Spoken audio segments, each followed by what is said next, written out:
podcasts you love. From people you trust. This is Twit. Hi, this is Leo Laporte, and this is my Tech Guy podcast. This show originally aired on the Premier Networks on Sunday, March 1st, 2020. This is episode 1674. Enjoy. The Tech Guy podcast comes to you from Twit's LastPass studios. Stay in control when it comes to your company's access points and authentication. LastPass makes enterprise-level security simple. Check out lastpass.com/twit to learn more. The Tech Guy is brought to you by Worldwide Technology. Worldwide Technology's Advanced Technology Center is like no other testing and research lab, with more than $500 million of equipment, including solutions from key partners like VMware. And it's virtual, so you can access it 24/7. To learn more and get insights into all the ATC offers, go to Worldwide Tech, wwt.com/twit. And by CacheFly. Give your users the seamless online experience they want. Power your site or app with CacheFly CDN and be 30% faster than the competition. Learn more at twit.cachefly.com. Is it time to do a show? That's what I get for not paying attention. Hello, everybody. Leo Laporte here, the Tech Guy. Time to talk about computers, the internet, home theater, digital photography, smartphones, smartwatches, and all that jazz. I had the wrong button pushed, and I was listening to some music instead of to you. How are you, everybody? Welcome to the show. We are getting ready to talk to Sam, the car man, Sam Abuelsamid. He's our car guy, and we're talking in the chat room about the coronavirus and its impact. I didn't even think of this, but its impact on cars, car manufacture, car sales. And he says, well, we'll talk a little bit, about half an hour about it, but he says there could be an impact, not yet, but sometime in the near future. They did cancel this week's Geneva Motor Show. They've already canceled the Game Developers Conference in San Francisco, saying, let's wait till summer. What do you say? And, of course, the iPhone, we're expecting a new iPhone announcement at the end of this month. Happy March. March 1st today and March 31st, 1 month from now, supposedly, Apple will have an event and announce a new $400 iPhone, except those iPhones are made where? In China, Shenzhen, China. Those factories were closed. They were closed first for Chinese New Year and then didn't reopen right away. I don't know if they're open yet. They had repurposed the Foxconn plant from smartphones to face masks. They're cranking them out. It shows you really, in a way, why Apple makes their phones in China. It's a very flexible, capable factory. You know, the capabilities. Plus, many of the parts, really the final step, this Foxconn factory, is really an assembly step. Assemble and test. The parts all come from other factories in China. And that's somewhat true of some of the cars we drive. A lot of the parts come from China. Much of the consumer electronics we use, even if they're not assembled in China. I just ordered a Dell laptop. It's coming from City of Industry. I'm assuming that's its final assembly. But probably 99% of the parts come from factories in China, which are impacted by coronavirus. So we haven't yet seen the impact except on the stock market. And unfortunately, some people who've gotten very sick in the U.S. and around the world. But I think I think we're going to see something. I think something's going to happen. And it may be, I heard somebody say, you know, go out and get that computer or that phone now because you may not be able to get it later. Cortana. Do you know Cortana? Who knows Cortana? If you use Windows, you might know. You might not. You might know that there is a voice assistant built into Windows called Cortana. There are some of us foolish enough, we bought a Cortana device, a little tower that you can talk to, just like a Echo, except this one from Harman Kardon. It's called the Invoke. It's the only one ever made. I should save it as a museum piece. It's not going to be much good anymore because according to Windows Central, Microsoft has announced that a new Cortana experience, I put that in air quotes, is on the way. And it's not going to play music. It's not going to turn on your lights. It's not going to control your microwave oven. Some consumer skills, Microsoft says, including music, connected home, and third-party skills, will no longer be available in the updated Cortana experience in Windows 10. Basically, Cortana, which has been slowly hobbled month after month, year after year by Microsoft. I think they had high hopes. They wanted to be the next Siri or Echo or maybe the next Google Assistant. Realized it was a little too late for them to get into the game, and so they're now making it just a productivity tool. You could say, hey, Coco, open Windows Word or Microsoft Word or... So it's unclear. They're becoming a productivity-based assistant. We're excited, says Microsoft. Of course they are. They're not going to say, we're depressed at the failure of Cortana. No, we're excited about how these updates to Cortana will help you stay on top of things, save time, and do your best work. If you have a speaker, Microsoft's clarified, that invokes speaker, you can still play music. And if you use the Cortana app for iOS and Android, anybody? You already got Google Assistant and Siri. I don't know why you... Anyway, if you do, that'll work the same. It's just that the Cortana app on Windows 10 will be stripped down. Bye-bye, Cortana. We hardly knew ye. You might have heard of the big deal this week. Intuit, the folks that do TurboTax, they used to do Quicken. They sold that off a while ago. They also do actually a pretty nice app called Mint that kind of does all your budgeting automatically. Just spent $7 billion, their largest acquisition ever, for an app, a little thing called Credit Karma. Do you know Credit Karma? Maybe you've seen the ads for it. Kind of a cool app. You run it, it'll give you your credit score. I guess they make money with credit card offers and other things. It's not $7 billion, though. Let's be clear. For all the money Credit Karma makes offering credit cards, no. I don't think that's much. It's for the data. It's for the data. Credit Karma also has a free tax prep program, and Intuit obviously competing with that with their paid program, TurboTax, but they say they'll keep the service free. And in fact, they probably wouldn't be able to get the deal through if they didn't. But really, according to Wired, the real key to the deal isn't the capabilities of Credit Karma or how much money they're going to make. They could never make $7 billion back from, offering credit cards. No, it's Credit Karma's data. Well, it's actually really your data if you use Credit Karma. I do. That user data is that valuable.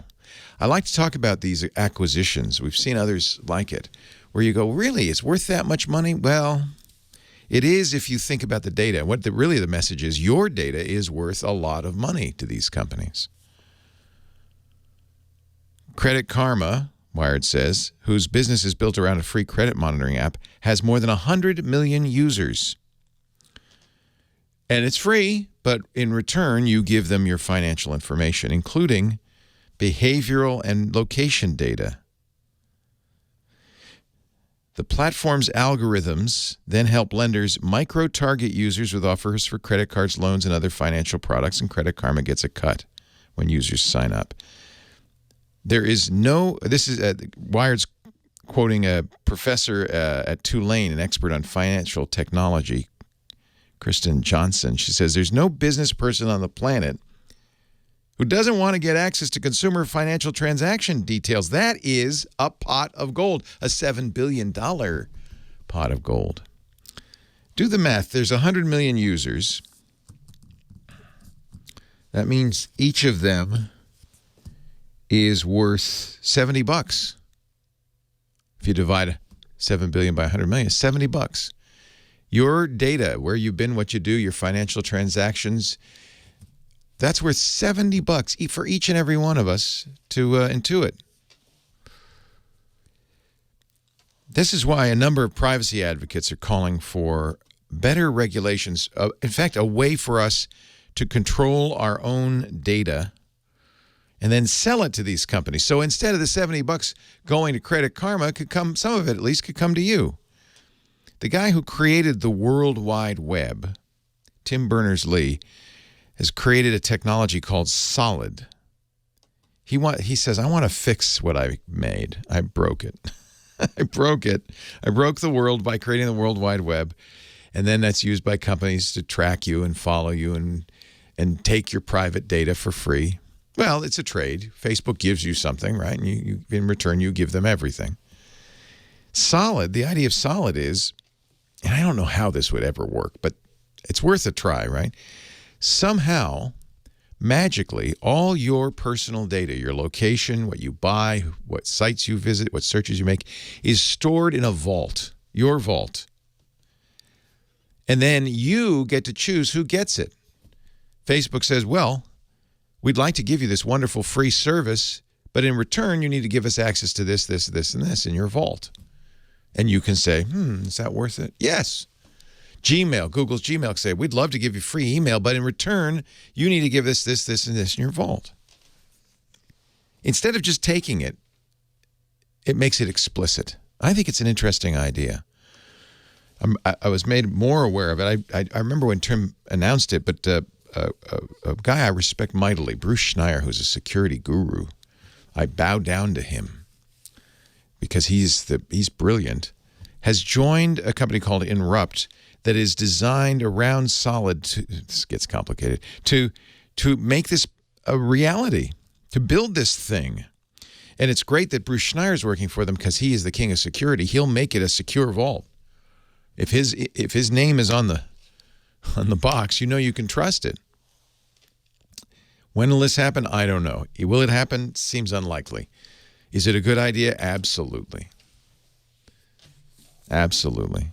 And so when you look at these deals like this, Intuit buying Credit Karma for $7 billion, that's a lot of money. It's just an app. It's a lot of money. It's not the app. They're not buying the app.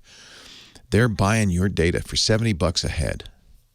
100 million people, $70 a head. That's worth $7 billion. And maybe instead, that's just one company. How many other companies like Facebook and Google and every little app you install on your phone are collecting that kind of data? That's a lot of value you're giving away. Now, we get value from the internet. I'm not saying that. I think I want the internet, and I don't use Facebook, but I understand why people might want that. Or want Google services. All that searching you're doing on Google, that's free. In return, you give them information. Let's make that more explicit. Here's what I'll give you. Here's what information about me you get so that I can use your search. Let's make that explicit. You don't go to the store and say, excuse me, I'd like a pizza. And the guy says, fine, here it is for free.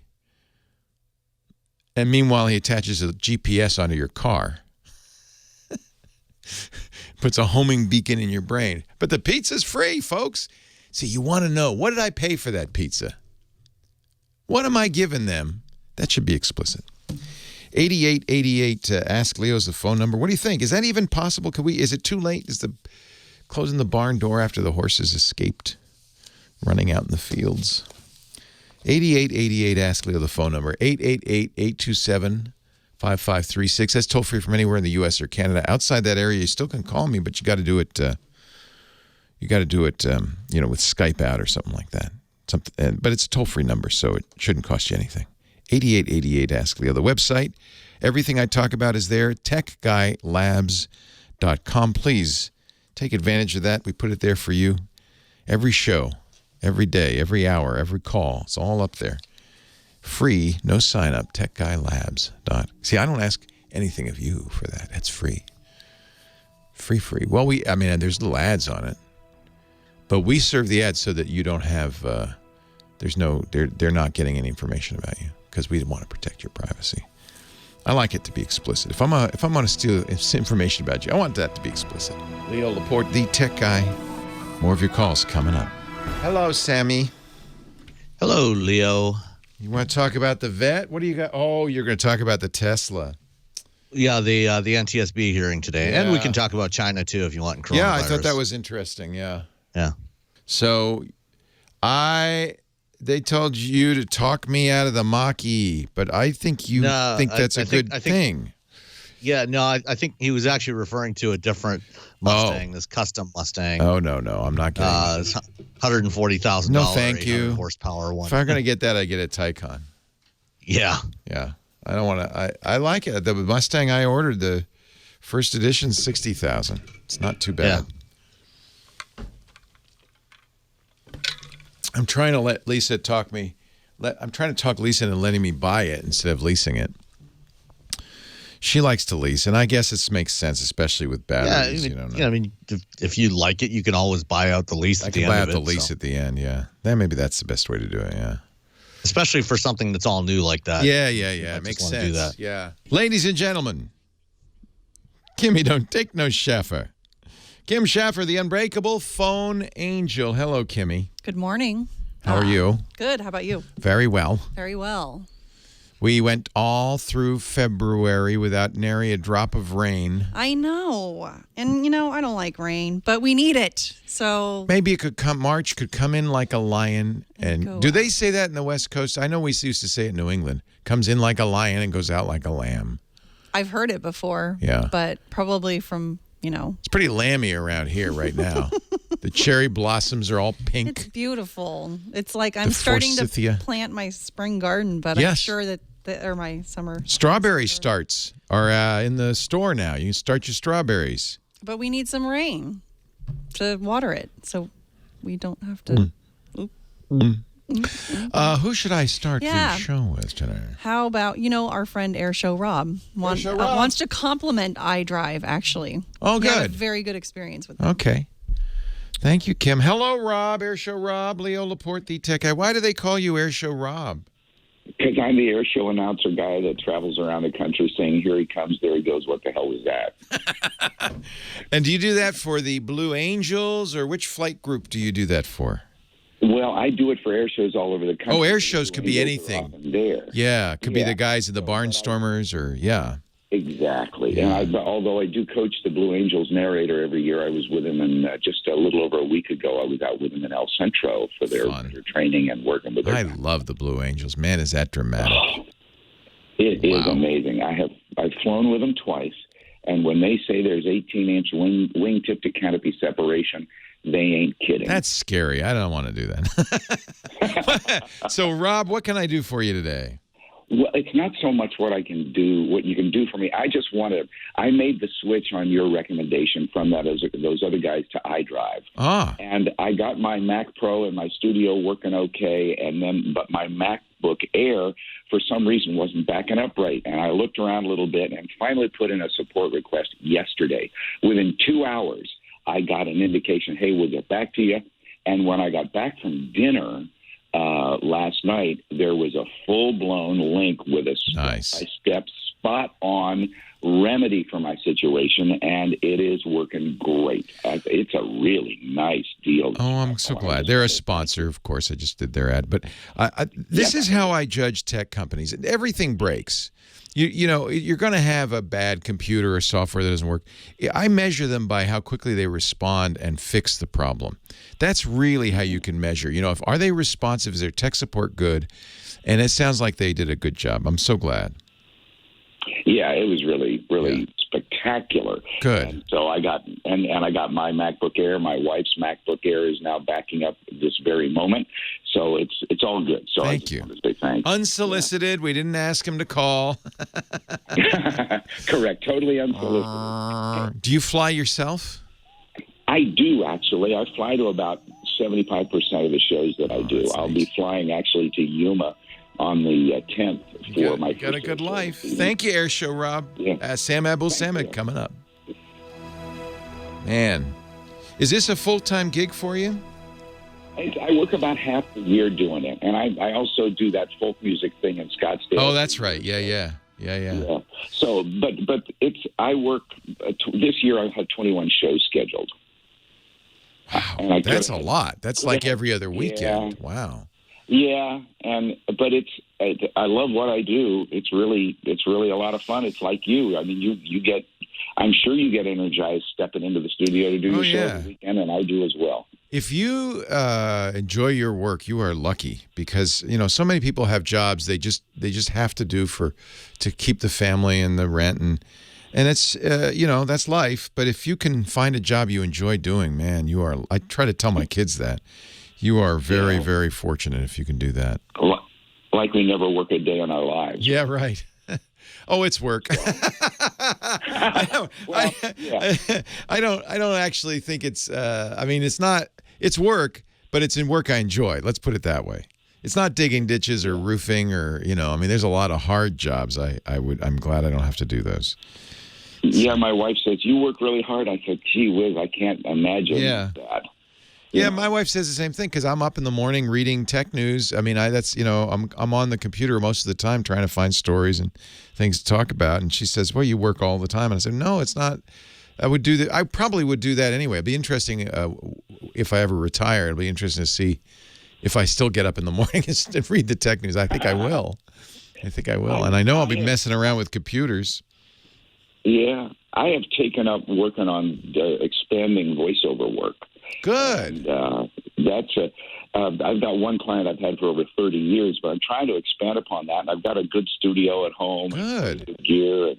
I was thinking of doing that. I have a good friend, Jim Cutler, who does that. And he says, Leo, when you're ready, tell me, and we'll get you going. He does everything. You hear him all the time. ESPN, TuneIn, everywhere. Oh my gosh. Yeah, he does all the radio stations. Really cool. Yeah, he's got a great voice. Yeah, well, as do you, and I think that your influence and what you've done, your track record could carry you into VO work that you could do hit and run stuff and work when you want. And work kind of fun. He works his butt off. He got sick. They set up the microphone in his sick bed because he's got to record. He doesn't have he cannot take time off. So he's the hardest working guy I've ever seen. He's constantly, fortunately, has a home studio, but yeah, that's hard work. I look at that and I go, Jim, I don't know if I could do that. You're very dedicated. He loves what he does, I guess, You've heard his voice a million times, I recognize the name, and I'm sure I would, in a moment, recognize it. But anyway, I was going to ask you about just comment about the golden ears thing that kind of Steve Scott was alluding to yesterday. Yeah. Stephen St. Croix, do you remember Mix Magazine? Oh yeah. Well, he rigged a golden ears test on a guy and exposed a rigged test on this guy about 2 years later in the magazine on the article. It was primo. Yeah. All right, gotta go to Sam. Thank you. Fly safe, fly true. Wilco, see ya. See ya. Bye. Ladies and gentlemen, it's time for the man, the myth, the legend, Sam Abuelsamid. He is a principal researcher at Navigant Research. Does a great podcast all about automobiles at wheelbearings.media and joins us each week to talk cars. He's our car guy. Hi, Sam. Hello, Leo. How are you today? You're sitting in front of any Tesla owner's worst nightmare. That's the Model X. I recognize it.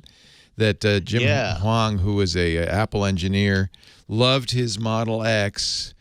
It drove itself while he was on autopilot, drove itself into a barrier, which was missing the normal, they usually have those buckets of water or sand. They had been in an accident a few weeks earlier and it was missing those, and he got killed and his Tesla burst into flames. This was a very famous accident about a year ago because there was some debate over it. Actually, almost 2 years ago. 2 years, whether it was autopilot that did it. Well, the NTSB is meeting. Yeah, so this past Tuesday, they had their meeting to discuss the final report on this accident. So the National Transportation Safety Board, for those that aren't familiar with it, it's a government agency, and they investigate major transportation-related accidents, and that includes ground transportation, cars, trucks, but also rail, aviation, marine, and so what they do is they have a team of experts that they dispatch out to the scene of accidents like this, especially because of the number of car crashes, they don't investigate most of them. But when there's something that's particularly of interest, in this case because the vehicle may have been running on autopilot or was believed to have been running on autopilot, they decided to investigate it and look into it further. Tesla blamed him. His name was Walter Huang. Tesla blamed him saying, oh, he screwed up. He wasn't paying attention. And in fact, I think there was some evidence he was on his phone playing a game. Yeah, from the meeting this week, at the end of the investigation, they have a public hearing where they go through the results. They make recommendations and conclusions, and the NTSB concluded that yes, Walter Wang probably was playing a game on his iPhone at the time, but there was plenty of blame to go around for a lot of different parties in this particular crash. They also put some of the blame on Tesla because Tesla has not done. 2 years ago they had an investigation of a prior crash, a 2016 crash that killed Joshua Brown.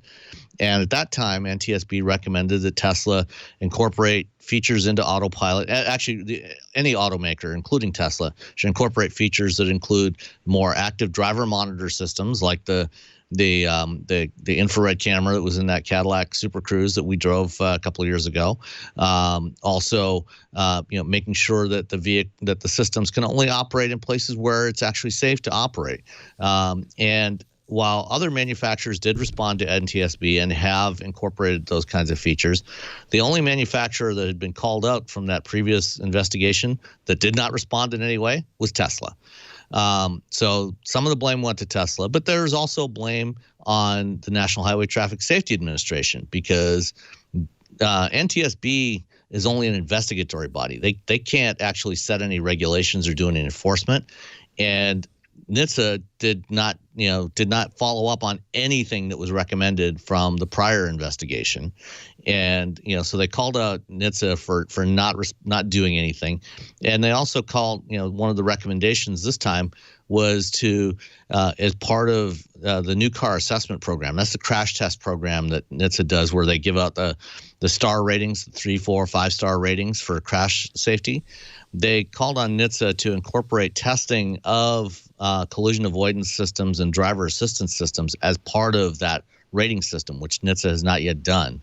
And then they also called out the California the DMV. I can't remember exactly what the agency is. The California agency that's responsible for road infrastructure, because what they found from the investigation was that while autopilot and the fact that Walter Wang was not paying attention was the cause of the crash.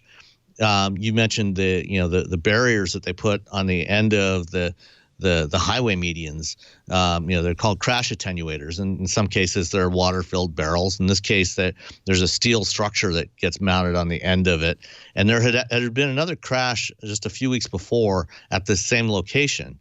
And the attenuator, which is designed to absorb some of the impact energy, was damaged. And rather than replace it entirely at the time, they cut out the damaged part and mounted the shorter attenuator back to the concrete barrier. And so it couldn't absorb the energy. And, when the car hit, it put a lot 71 more miles an hour. Yeah, it put a lot more energy into the vehicle, causing the fire, and ultimately killing Mr. Wang. Blame sharing isn't very helpful. Let me say what I think, which is Tesla oversells this by calling it autopilot. It's not autopilot. It's a driver assist. I think they do a pretty good job of reminding you constantly, you need to have your hands on the wheel and be paying attention. This is not self-driving. So I think it's unfortunate, but I think Walter, who even knew that the car had trouble with that same barrier in the past, his wife had complained about it, trusted the Tesla too much and took his eyes off the road and his hands off the wheel. There was no evidence of him braking or attempting to steer out of the accident.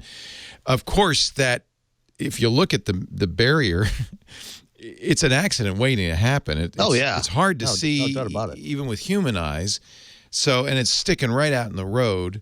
But that, unfortunately, I see a lot of that all the time as I drive around, and that's why you have to pay attention when you're driving down the road to what you're doing, and you can't trust an autopilot to be an autopilot. So Tesla gets, I think, a lot of blame for overselling the capability. And anybody who and I had a Model X just like this for years. Anybody who has a Tesla needs to remember it is not self-driving. You have to drive. And in fact, Robert Sumwalt, the chairman of the NTSB, in his opening remarks on Tuesday, he made the statement: "You cannot buy a self-driving car today. We're not there yet." Doesn't exist. And I think everybody wants it to exist, and Elon sells Teslas on that. Look how cool this is, and he's oversold this for years. But as anybody who's ever driven a Tesla with autopilot on, I've had it steer me toward barriers, but I'm paying attention and I steer it out of it. I often had to disengage autopilot because it was doing something wrong. So I feel bad. Walter, I think he was so proud of his Tesla. He loved it, and I think he'd recently got it, so he didn't perhaps fully understand the risks. And it's such a tragedy. It really is. And yeah, there's a lot of blame to go around, but it's a tragedy. Yeah, it is a tragedy, and I just want to remind everybody that, whether you drive a Tesla or any other vehicle, even something like a Cadillac that has more driver monitoring systems, you're still responsible. So that means that you cannot take a nap, you cannot be playing games, you can't be watching a video or reading a book. Don't get in the back seat. You have to be paying attention to the road. Yes. And be ready to take control at any time. There are no self-driving cars yet. Yes, that is absolutely right. Not that you can buy anyway. And really the sad story is the crash that happened that broke the attenuator 11 days before. Guy in a Toyota Prius, 75 miles an hour he hit it. He survived with minor injuries because of the attenuator.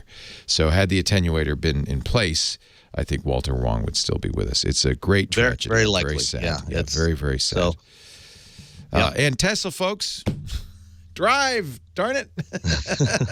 You don't let the Tesla drive. You need to drive. I love, and I will, this next car I'm going to get, my Mustang Mach-E, has adaptive cruise control. I love that, lane keeping. I love all those features. But they're smart. Ford doesn't call it self-driving. It's not autopilot. It's assist. And that's how we should drive it. Sam Abuelsamid, Navigant Researcher, Wheel Bearings Podcast at wheelbearings.media. Thank you for joining us. We'll see you next week. Talk to you next time. Drive safely. Drive safely. Oh, we didn't get to talk about China, but that's all right. This was important. Yeah. Yeah, I wanted to make sure people, remind people that, they do need to pay attention, and they're still the drivers. The computers are not yet driving for us. Yeah. Yeah. But very important. So I'm scheduled to be out there in 3 weeks with the e-tron. At the moment, that's still the plan, but we'll see if NVIDIA cancels GTC. So far, they haven't yet. The GDC was canceled, so maybe, If you cannot travel, I wouldn't. We're going to Missouri next week. We're going to St. Louis for an event for WWT, and I'm like, but I'll wash my hands a lot and all that stuff. Yep. Good. Well, I hope we can see you. I brought my car in for service to the Audi, and the guy said, your lease is running out. What you going to get? And I said, a Mustang Mach-E. He said, oh. Yeah, I'm sure he was bummed about that. He didn't say, oh, don't get that or anything like that. He just said, oh. Yeah. I'll be curious what you think of the e-tron. Yeah, well, I've driven it before, and so this will be the first time I've had a longer period with it, more than just one day, more than a few hours. So, it drives very much like what you expect an Audi to drive. Except I love it's my quiet. Audi. Yeah, I love my Audi. So you'll feel very familiar. Let me know. I mean, it's I can always. I haven't bought the Mach-E yet. Let me know. I mean, yeah. I'm excited about the Mach-E, but it's not a done deal. So, although I have a feeling, I don't know. Do you think this China thing will slow that down? I don't know. I don't think so. Because I don't think that there's a whole lot specific to this car that's coming from China, if anything. Things like the batteries and so on are coming from LG Chem, and they're not being made in China. They're coming from another plant. But we'll see. I mean, it's too early to tell at this point. But later this week, I'm actually going to a briefing. There's going to be some big news from another automaker about their EV plans on Wednesday. So keep your eyes open for that. Oh, you can't say the name, huh?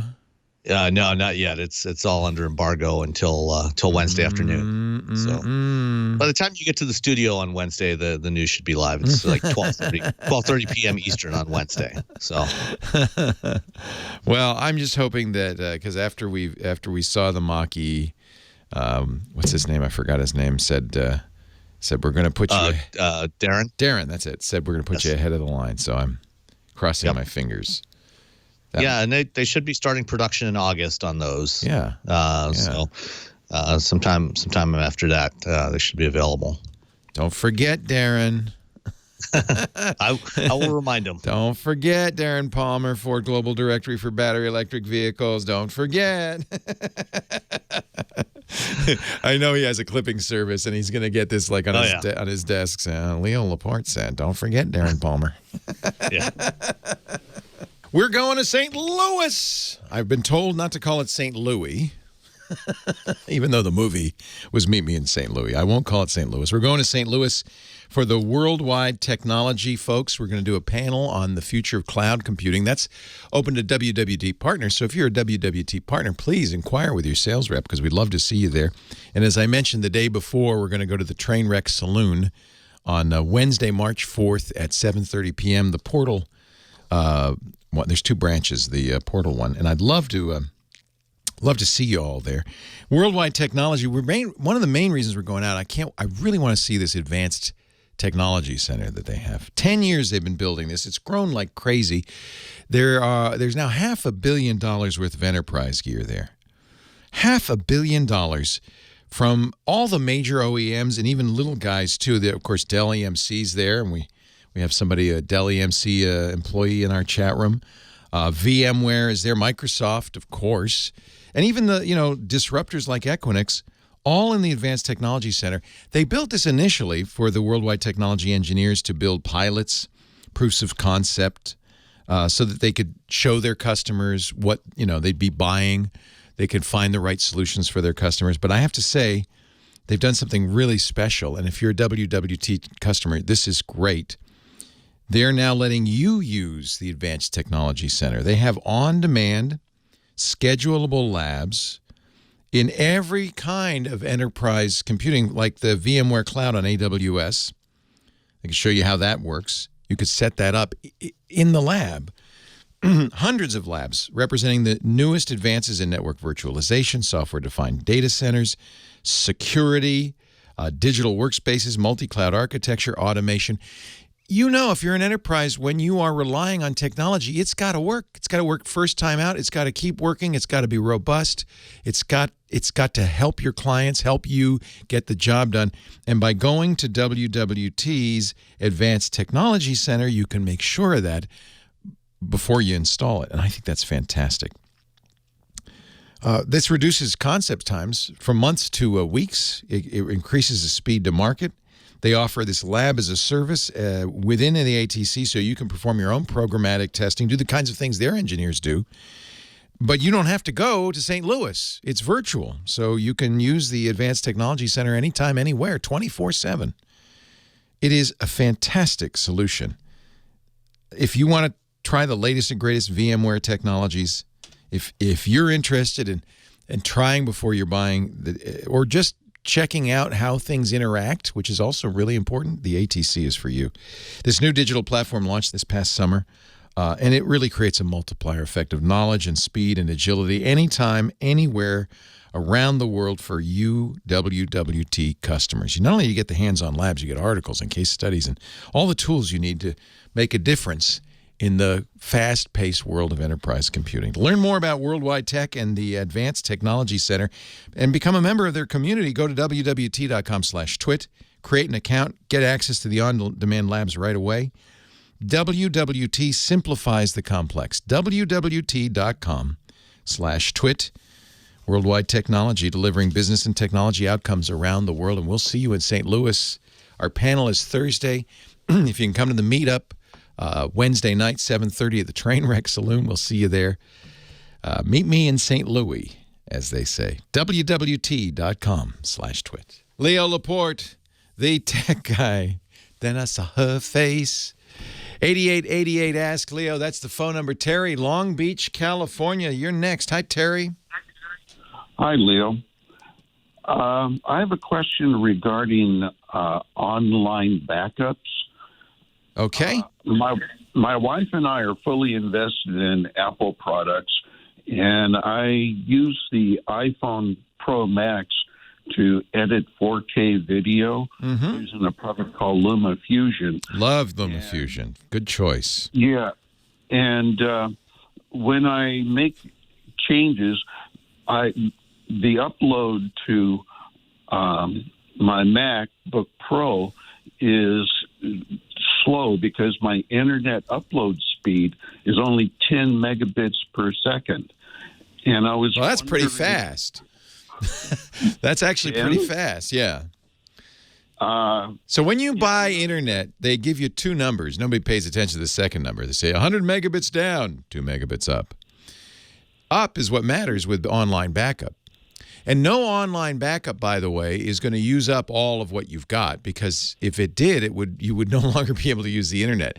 Turns out, part of downloading or viewing web pages or getting email or anything you're doing, taking data in from the internet, requires a packet to be sent out saying, thank you, got it, the ACK. There's actually a number of packets that go out and then back and out and back. So your upload is required for internet access, even if you're not uploading anything at a time. So if a online backup service said, oh, great, I see 10 megabits, that is a lot.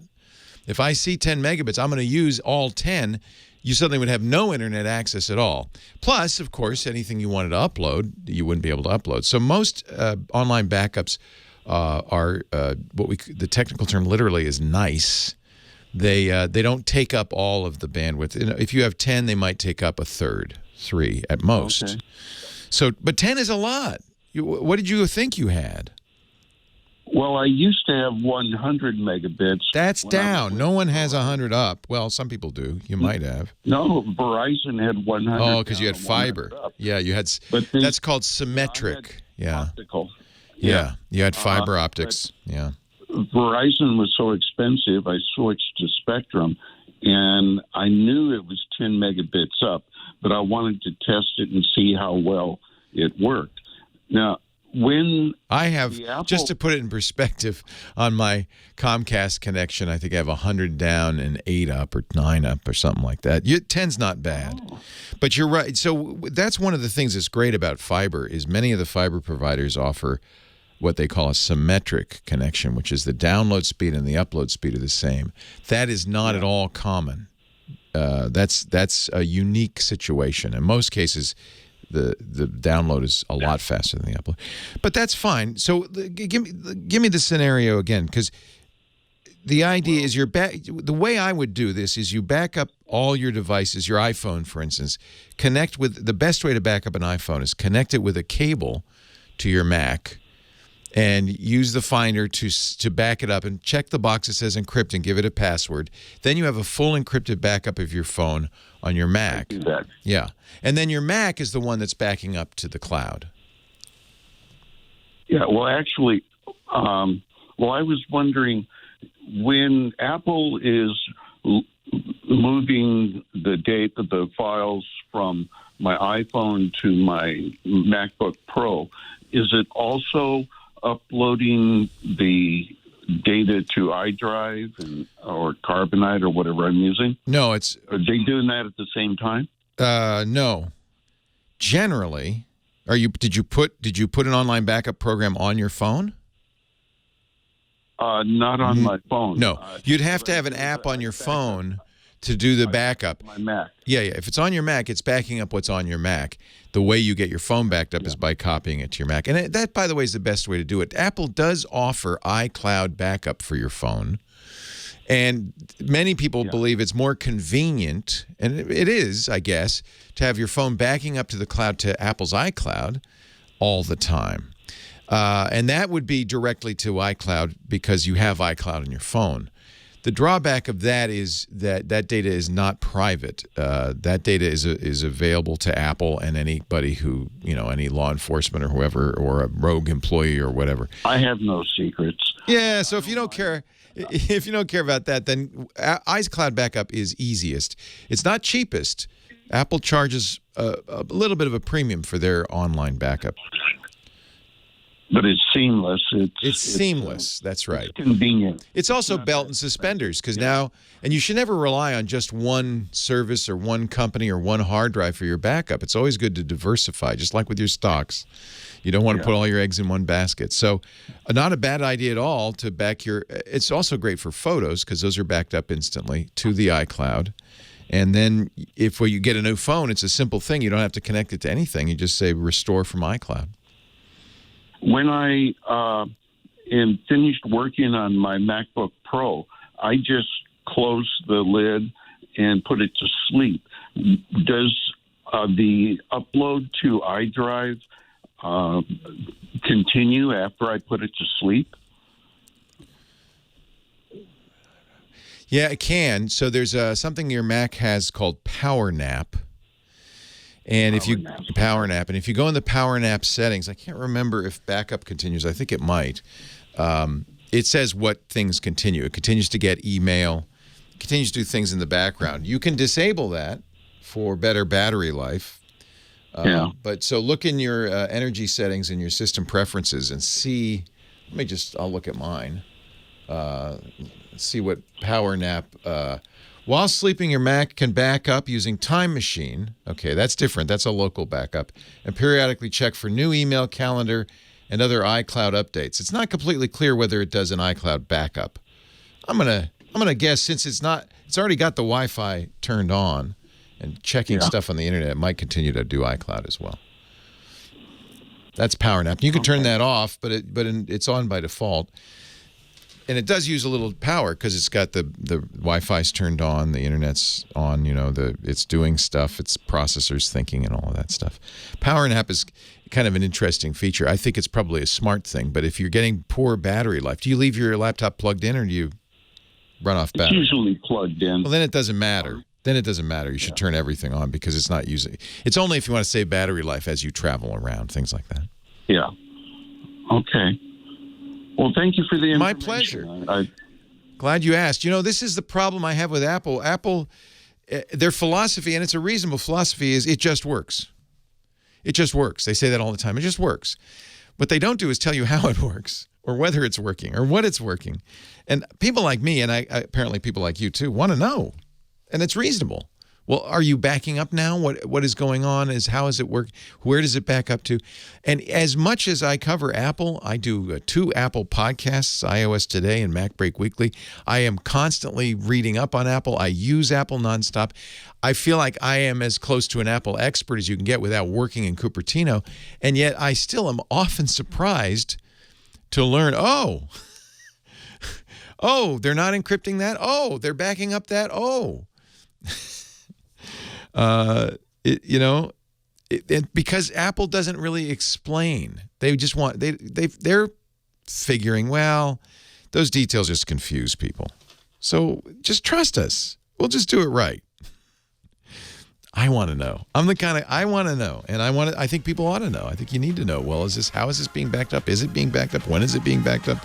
What's going on? This Power Nap thing's a perfect example. Does that include iCloud backups? Well, man, I don't know. There's probably a white paper somewhere I could read. I just asked my Apple expert friends. Well, hey, how are you today? Leo Laporte here, the tech guy. Yeah, time to talk computers, the internet, home theater, digital photography, smartphones, smart watches. You know the list. Anything with a chip in it. 8888 Ask Leo. Even your Teddy Ruxpin doll. 8888 Ask Leo. That's got a chip in it. These days, greeting cards have chips in them. Everything does. 8888 Ask Leo. Website is techguylabs.com. That's free, easy to sign up. techguylabs.com.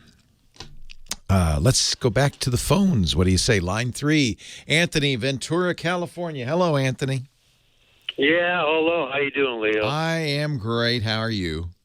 Well, zippity-doo-dah. I've been a broadcaster since 1979. Was that your tagline, zippity-doo-dah, when you came on?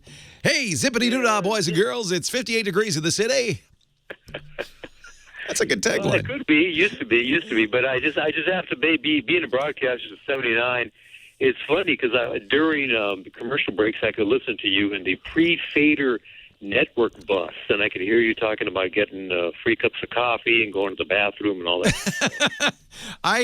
So we have not only when you're on hold, but there are people watching. We do a live stream video and audio from the studio. You can watch that at twit.tv/live. And then we make a podcast of it. So there's people, and a lot of the people who are watching that are also in a chat room at irc.twit.tv. So a lot of what I'm saying, I'm actually talking to the chat room. So I was asking, we have Dr. Mom, my personal physician. I say that jokingly because, she's never even given me an exam. But she's in the chat room, Dr. Mom. And I said, well, Dr. Mom, what would be the first symptoms of COVID-19 if I were worried about that? And she said, a low-grade fever and malaise.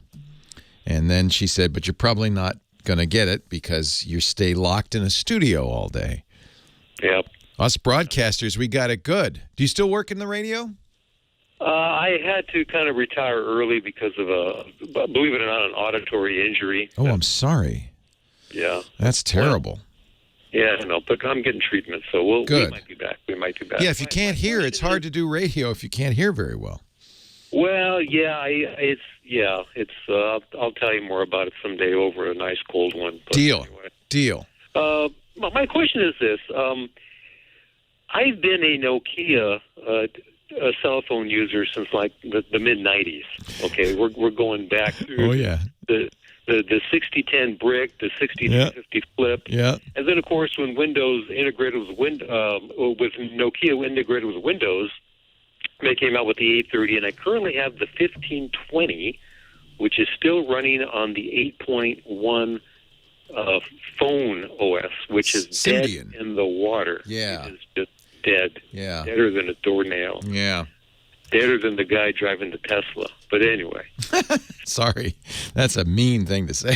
but I know I know the feeling. So Nokia. Remember, Nokia got purchased by Microsoft in perhaps one of the worst acquisitions in the history of technology. Microsoft eventually wrote them off for billions of dollars. But there are Nokia phones being made. They're being made by literally the guys across the street, HMD. Yeah. So they're using Nokia designs. There are still some phone people in Nokia. They're just, and I think even eventually the Microsoft lock-in will go away and they'll be able to make phones again if they want to. But right now they use an HMD company. And they actually, they did recently, which I think is hysterical, they started making the 3310 again. Yeah. Which is a classic candy bar phone. You can and you could play Snake on it. Yeah, I like Snickers. But my thing is when they moved to the 830 and the 1520 and introduced the Windows platform, I loved it. I loved it. Yeah, but Microsoft killed that. That's gone. They did. They shot it in the face. It was a bloody mess. But here's my question. In doing some research, I read a lot of research, and there was a couple guys on the Windows Central review, guys that work for Windows, that's saying that, hey, they're dead in the water. If you really want to stay with that Windows platform or something close to it, we recommend going to a phone called the OnePlus 7 Pro. Yes, a very nice phone, but that's an Android device. It is an Android device, yep. And they said the good thing about it is you could load up all of Microsoft's software, services, Launcher, Phone Companion, Outlook, Edge, and a whole bunch of goodies. Look, nothing's going to give you what you loved. I'm going to guess about Windows Phone. That live tile front page was fantastic. It was a beautifully designed operating system. I think had it been... timing had been better and Microsoft had done a better job with the carriers, it might have been the king of smartphones. The problem is they came to the table late. Android and iOS very well established by the time Microsoft came up with this Windows Phone. Windows Phone, I think 8 was the first decent one. And the real problem they had is developers had already chosen. Companies, banks, startups all were either doing iOS or Android, and they didn't have room. I mean, even most of them only did one or the other. The ones that did both never had room for a third operating system, completely different. And in fact, the thing that really killed, there were two things that killed Windows Phone. One is the carriers.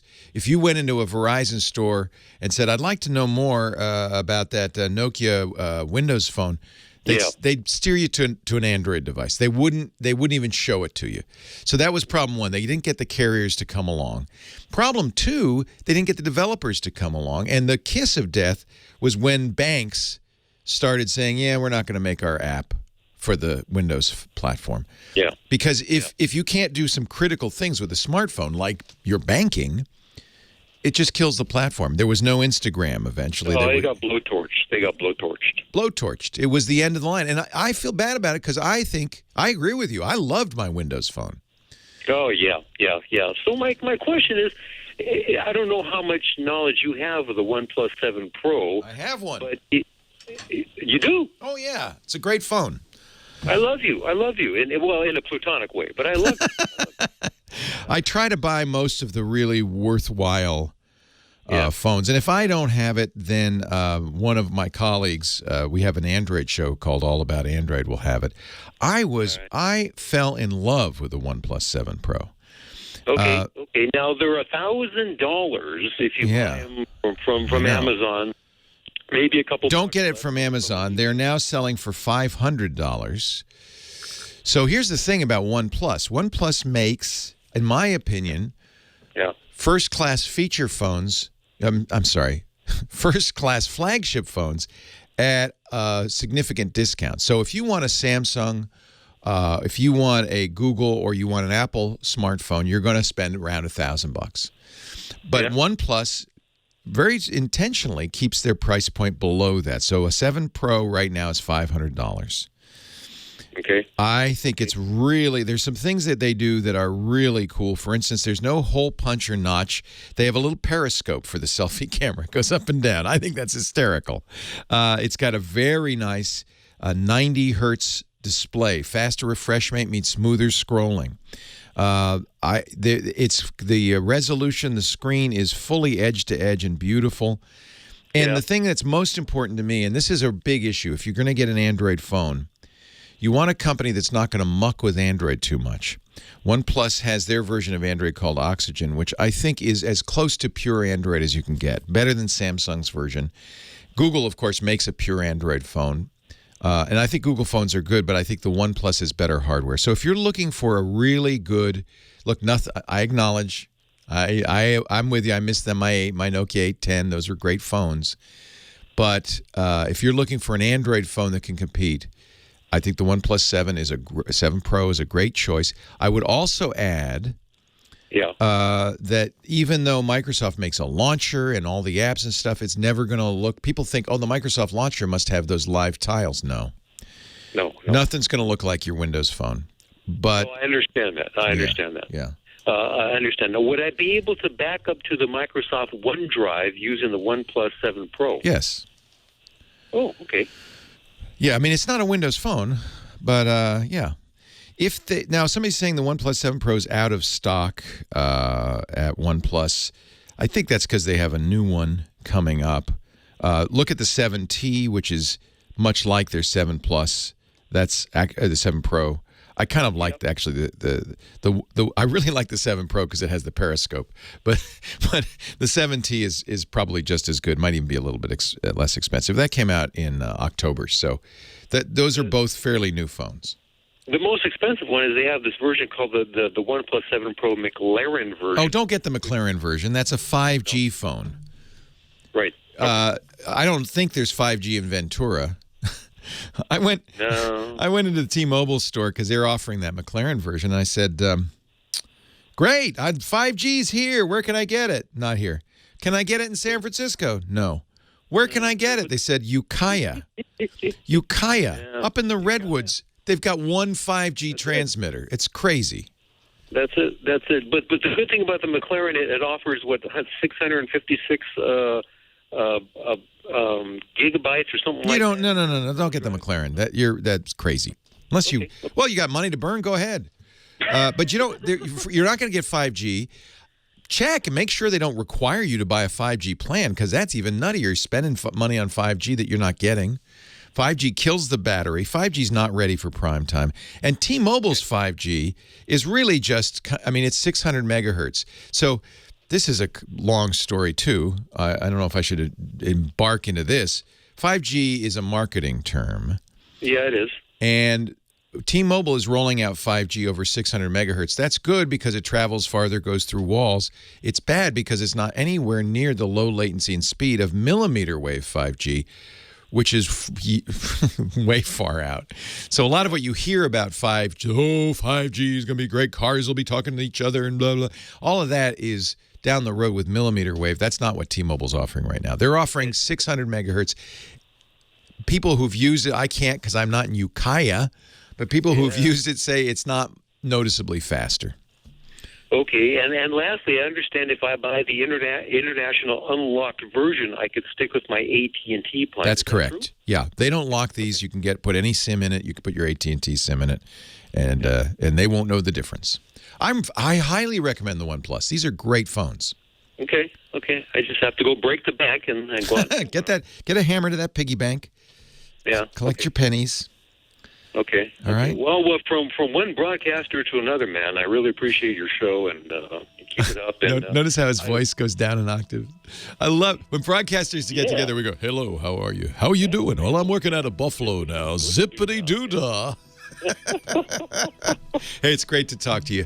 We'll have that cold one sometime soon, Anthony. Yeah, thank you. Take care. Leo Laporte, the tech guy. Chris Marquardt, our photo guy, coming up in just a little bit. Leo Laporte, the tech guy. So if summer were only here, I would be dancing in the street. Mike in Yakima, Washington. Hello, Mike. Thanks for hanging on. Leo Laporte here. Hello. Did I push the button? I didn't push the button. Let's push the button. Right Hello, now. Leo. There we go. Hello, Mike. Hello. Hello. You do that very well, Mike. Why, thank you. You know, they in the business we call that, and I apologize, puking, because you're constantly pushing it out through your epiglottis. Out through your epiglottis. Sounds like you'd injure yourself. Injure yourself. What can I do for you, Michael? Well, I thought of this tagline after the unbreakable bone angel Kimmy Schmitter put me on hold. Yeah? My tagline for my call should be, "Talk me down, Leo." Get me off the ledge. Exactly. What's the matter, Mike? What are you about to do? Give up Wi-Fi. No, you can't give up Wi-Fi. It's the greatest thing since... Leo, you know the internet is a fad, don't you? Yeah, I know. I wish it were sometimes. I heard that someone broke the encryption on a widely used yes. I know what you're talking about. Wi-Fi chip that's in routers and computers and phones and stuff, and how I'm paranoid to begin with. How worried should I be? So first thing is, I do need to talk you down. First thing is, being paranoid, not a good idea. Oh. So the first form of encryption on the Wi-Fi, WEP, was designed by the Wi-Fi Alliance without consulting any tech, crypto experts, and they just did it wrong from the scratch, and it was broken right away. So they went to WPA, I think Wireless Protected Access, something like that. And now they're at YPA2. And they said, and for a long time they were right, there's no way to break into this until crack attacks. Someone on drugs? Yeah, crack attacks. In fact, you can go to crackattacks.com. It is a weakness in WPA2. Now, here's the problem. When you listen to these stories, and we have a show called Security Now. Steve Gibson does a great job of this. We've talked about crack, K-R-A-C-K, on the show, and he really can explain this very well. So I'm going to try to channel Steve in this. Often what happens, you hear about these, and when the mainstream media or even the tech media reports it, they use sensationalistic headlines like, Wi-Fi has been broken. They'll never use it again. And then we'll really scare you. So the first thing you have to understand is crack stands for key reinstallation attack. It does work. There is a proof of concept. And I don't know how much patching has been done, but it is very hard to do. And it requires some time, and you need to be on the network. You need to be sitting there on the network trying stuff. By now, most routers have been patched against crack. Okay. So I wouldn't worry too much about it. There is a kind of Wi-Fi, if you think about it, is kind of crazy. You're basically putting up a transmitter that transmits your internet access all throughout your house. It doesn't go very far, right? All throughout your house. If somebody can get on your curb, it's close enough that they can see it, they're part of the broadcast. Now, that's why you use WPA2 and a password to say, no, you can't use this. If they are given enough time, and it takes a while, sitting on your curb, perhaps they can crack it. But it is a difficult thing to do. It's going to take a sophisticated attack, and you'll know they're there because the black van's sitting right outside. So the answer to this is WPA3, which isn't out yet, although a number of router manufacturers, Eero, our sponsor Eero, says we're going to be able to do a firmware upgrade that will turn on WPA3. Any new router you get, I think you should check to see if it'll be WPA3 compatible. Okay. But honestly, I have not heard of any successful crack attacks because it's very hard to do. So I wouldn't worry about it too much. Here's some things you can do, and I wish I could have said this on the radio show, but I ran out of time, so we're doing this on the podcast. Here's some things you can do. For one thing, the 2.4 gigahertz band is the most risky because the lower the frequency, the better it travels. It goes through walls. It goes outside of your house. Pretty much your 5G isn't available to the guy sitting in the black van on the curb. He can't see it because it's blocked by your walls. So if you're really paranoid, don't turn off the 2.4G. Turn off the 2.4. And just use 5G, the 5 gigahertz band. Gigahertz, okay. Yeah. I was switching to 4G and 5G. Yeah, no, I know it's confusing. Turn off the low band, the 2.4 gigahertz band, and just use 5 gigahertz. That does not propagate through walls. Now, by the way, it works better because it also doesn't get congested from your neighbors. Well, part of the other thing is that the one of the things this article that I saw said was that if you always use secure connections like HTTPS, that doesn't get them into the HTTPS. The risk isn't that. The risk isn't them snooping on what you're doing. Right. The risk is they have now access to your network, so they can attack individual devices.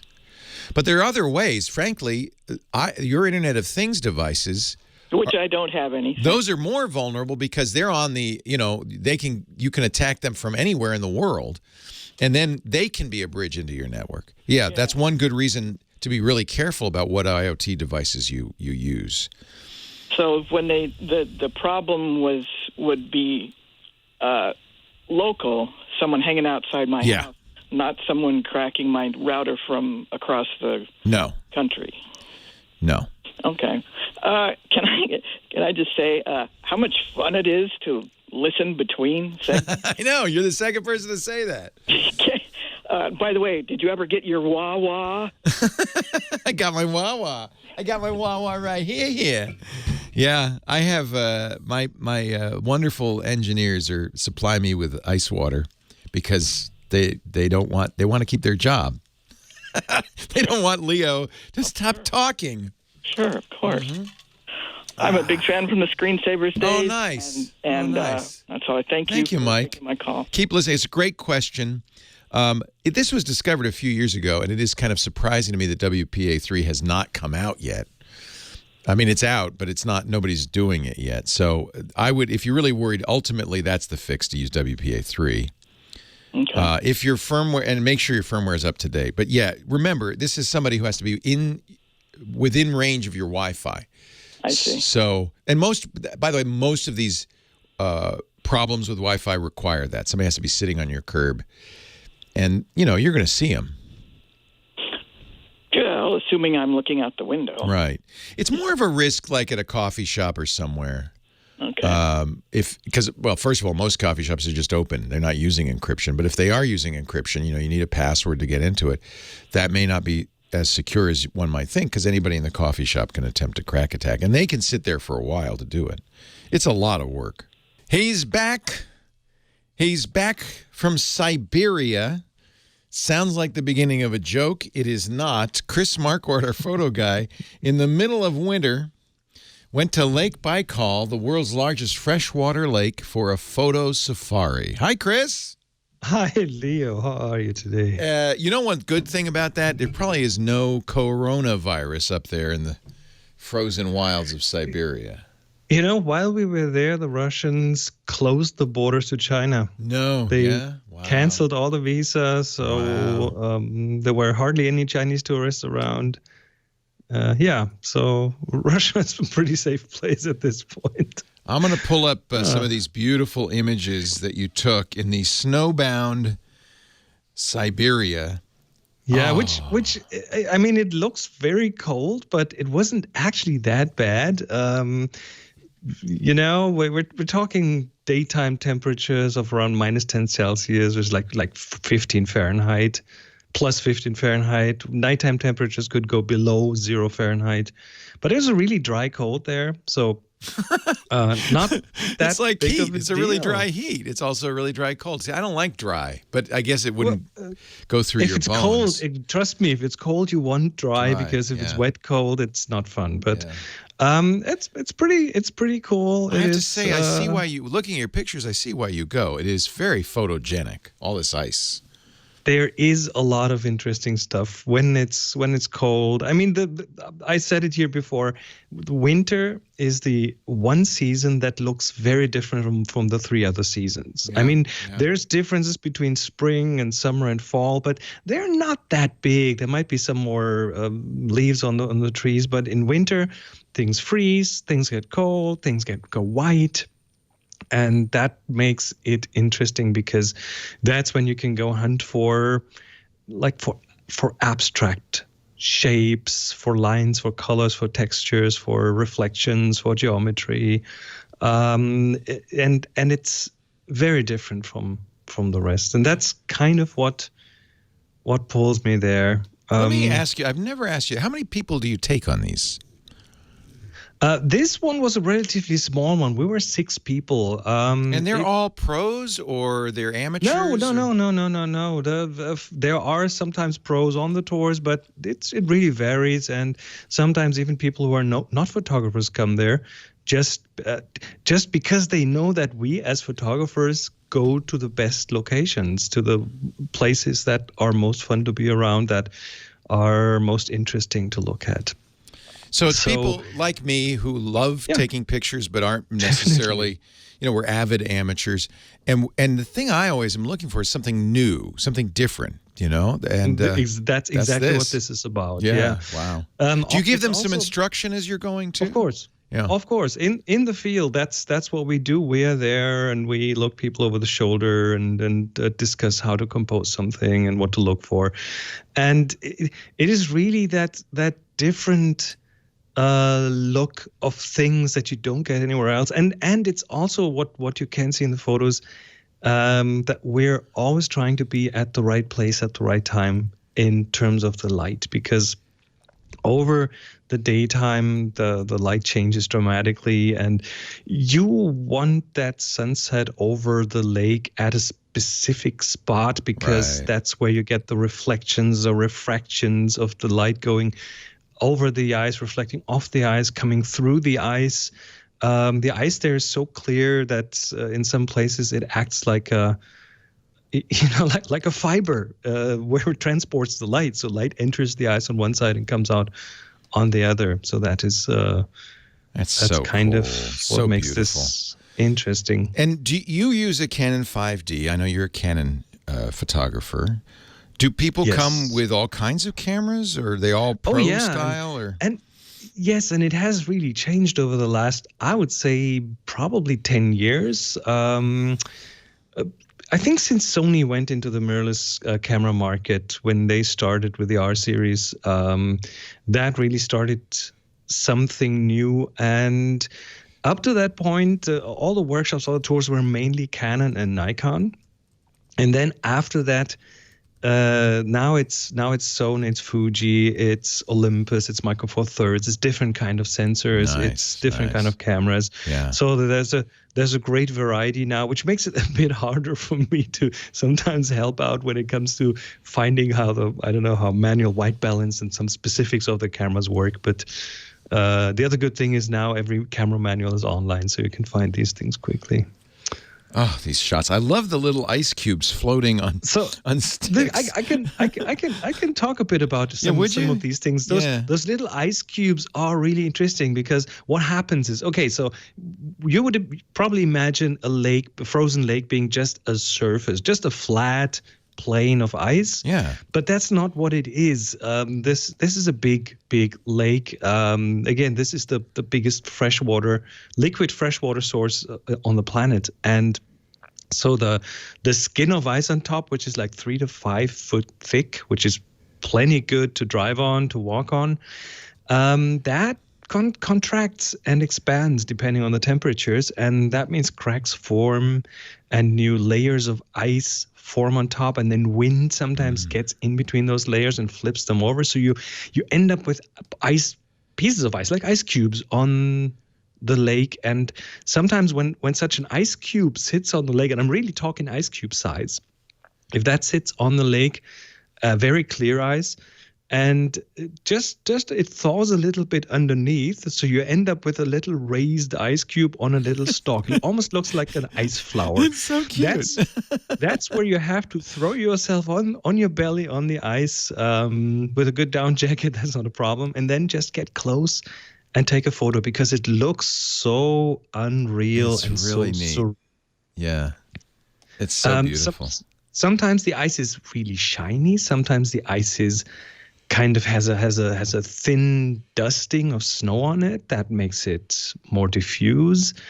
Ice is also some ice is not slippery at all. I mean, you would be surprised how grippy ice can be, but then you walk a few steps and all of a sudden it gets really slippery, and that could be the difference between, again, just a light little coating of snow, little ice crystals, snow crystals on the ice, which then act like almost like a cushion that you slide on. So is that a yurt? That was a yurt, yeah. There's Mongolian yurts on the ice. They do ice fishing from inside the yurts. They sit in the yurts, in the well-heated yurts. They have holes drilled in the ground and in the ice, and then they sit there with a... Does this thaw out in the summer, or is it like this all year?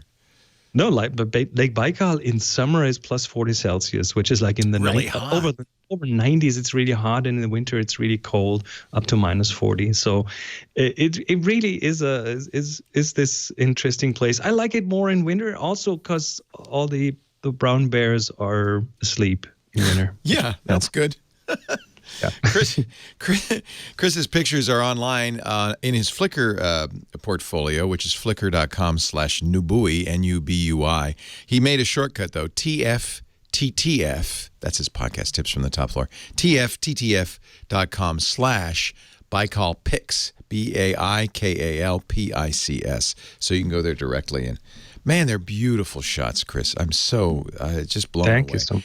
I every time you talk about these great photo workshops, I say, I gotta go.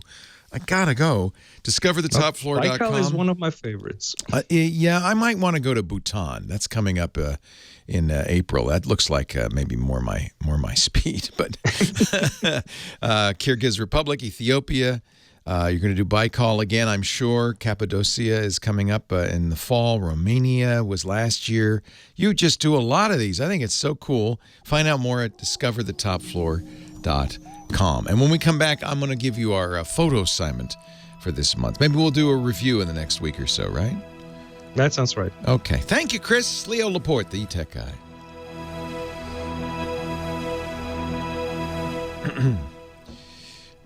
These just are stunning. Stunning. What a photographer.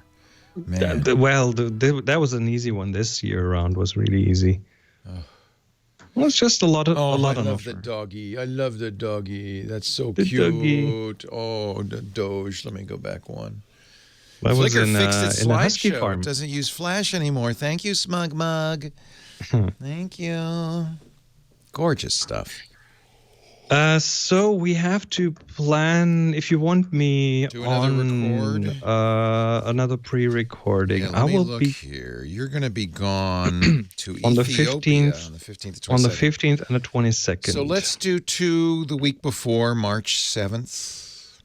The 8th. I mean the 8th. 7th, 8th. Yeah. 8th. Next week, Does that Sunday. sound good to you? That sounds perfect. Okay, we'll do them next Sunday. We'll do 2. All right. Time. I really wish I could go to the Bhutan. Let's do it. Well, if it's okay with you, after the show, which is 2 p.m. Pacific. Sure. Okay. Sure. 2 p.m. Pacific. 2 p.m. Pacific. That's also the. No, it's no. It's fine. That's 3 weeks ahead of our. I can do it next. I can do it this time week. shift. It's better to do it. No, let's do it on the 8th. That's perfect. Yeah, summer time. Daylight saving only. We'll switch here on the 29th, but I guess you guys will be 2 weeks ahead of time again. Yeah, we don't. On the 15th, right? We delay it. If you're listening to the Tech Guy podcast or any of our Twit podcasts, you're listening through CacheFly. CacheFly is our content delivery network, our CDN. CacheFly's been doing it since 1999. I've been using CacheFly for more than 10 years. Every single time you download one of our shows, you're downloading it from CacheFly. That means every show comes in as fast as possible from a server near you. And now, CacheFly's doing it even better with something brand new called 100% Cache Shield. So here's the deal. Normally, the way a CDN works is you put your file, our podcast, on the CacheFly FTP server, and then as it's requested all over the world, the regional server downloads it from the central office and keeps a copy there. They cache it. Get it? CacheFly. They cache it. And so most of the time when you're getting content, you're getting it from a server near you. But there's still that hit where it's downloading it the first time from the central server. CacheFly's 100% Cache Shield will give you a drastic reduction in data transfer fees with Amazon's S3 and other cloud storage origins because your cache hit ratio goes to 100%. They're always getting the file from the cache, not from the original. It's a way of controlling your bandwidth costs thanks to CacheFly. And man, it also means your customers are going to get their 4K video constantly, instantly, right on time on any device, anywhere in the world. Your web pages load faster, your apps load faster. Anything you store on CacheFly's CDN is going to come in faster. And because CacheFly has so many servers, they can guarantee you a 100% SLA.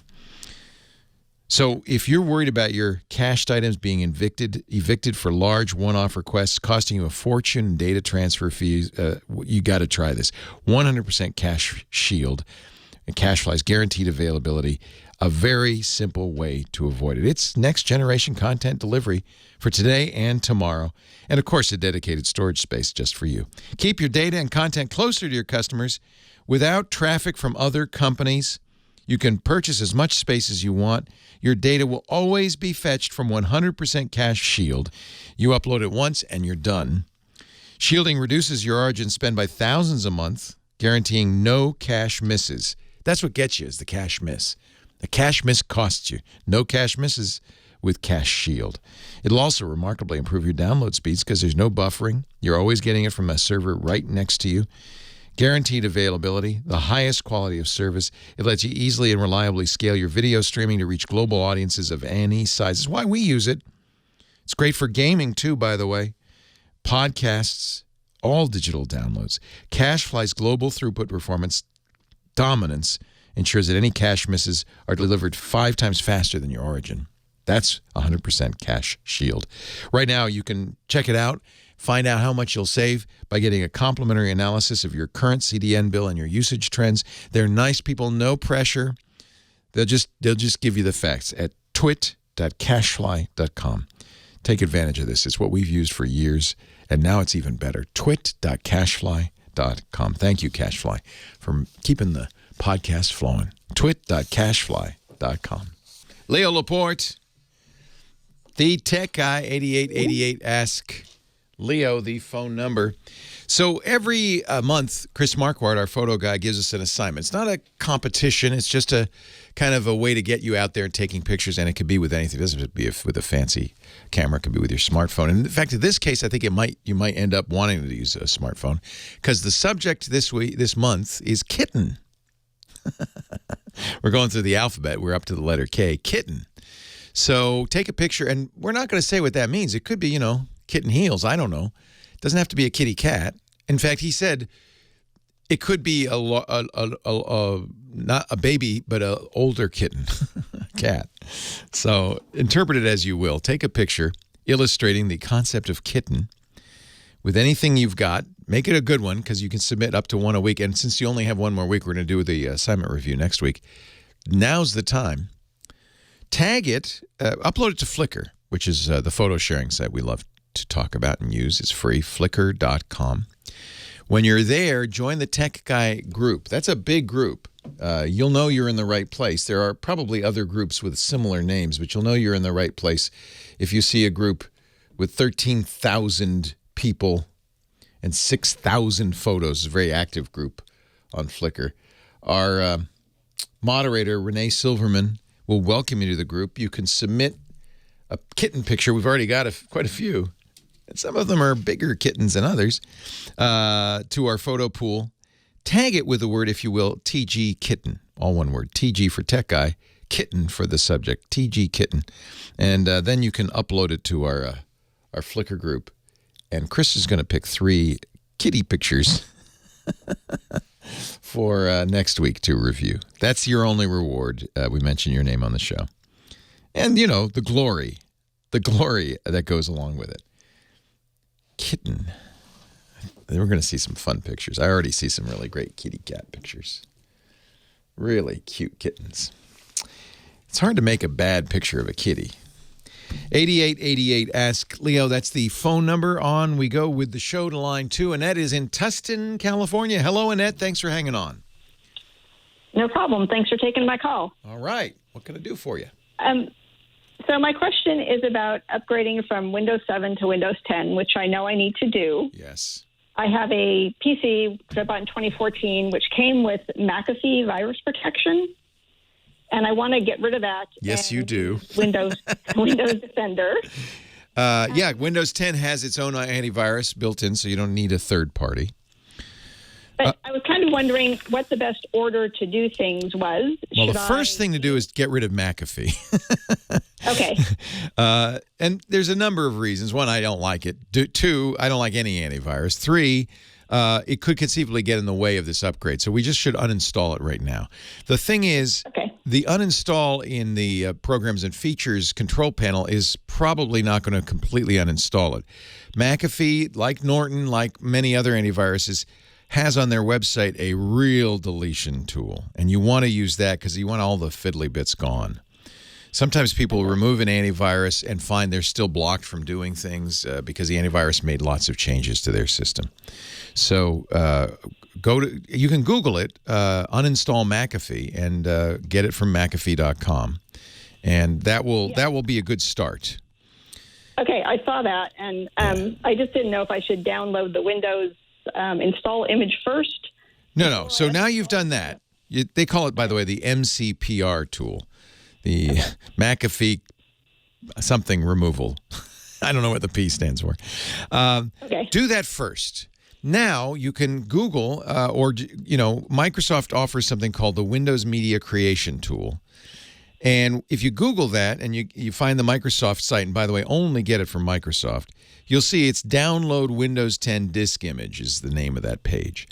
That's at Microsoft.com.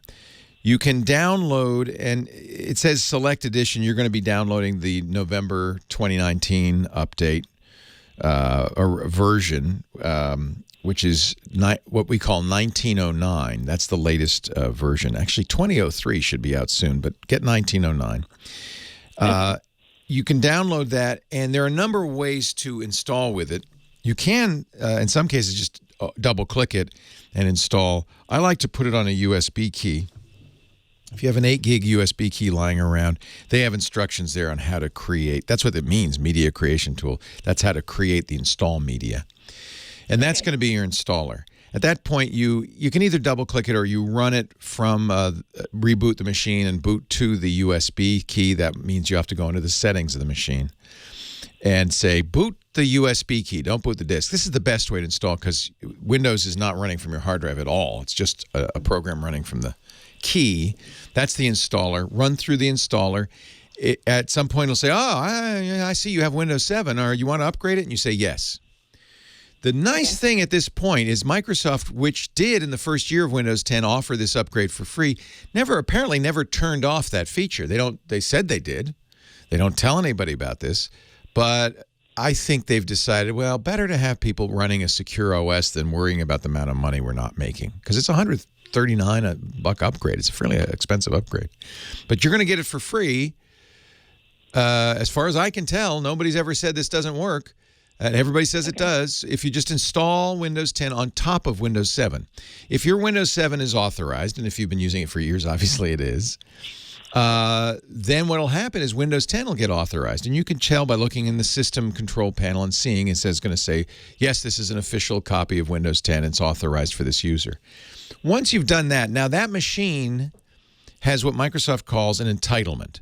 Microsoft, in their database up there in Redmond, has your machine, and it says, oh yeah, and that gets Windows 10. She's cool. This machine's cool.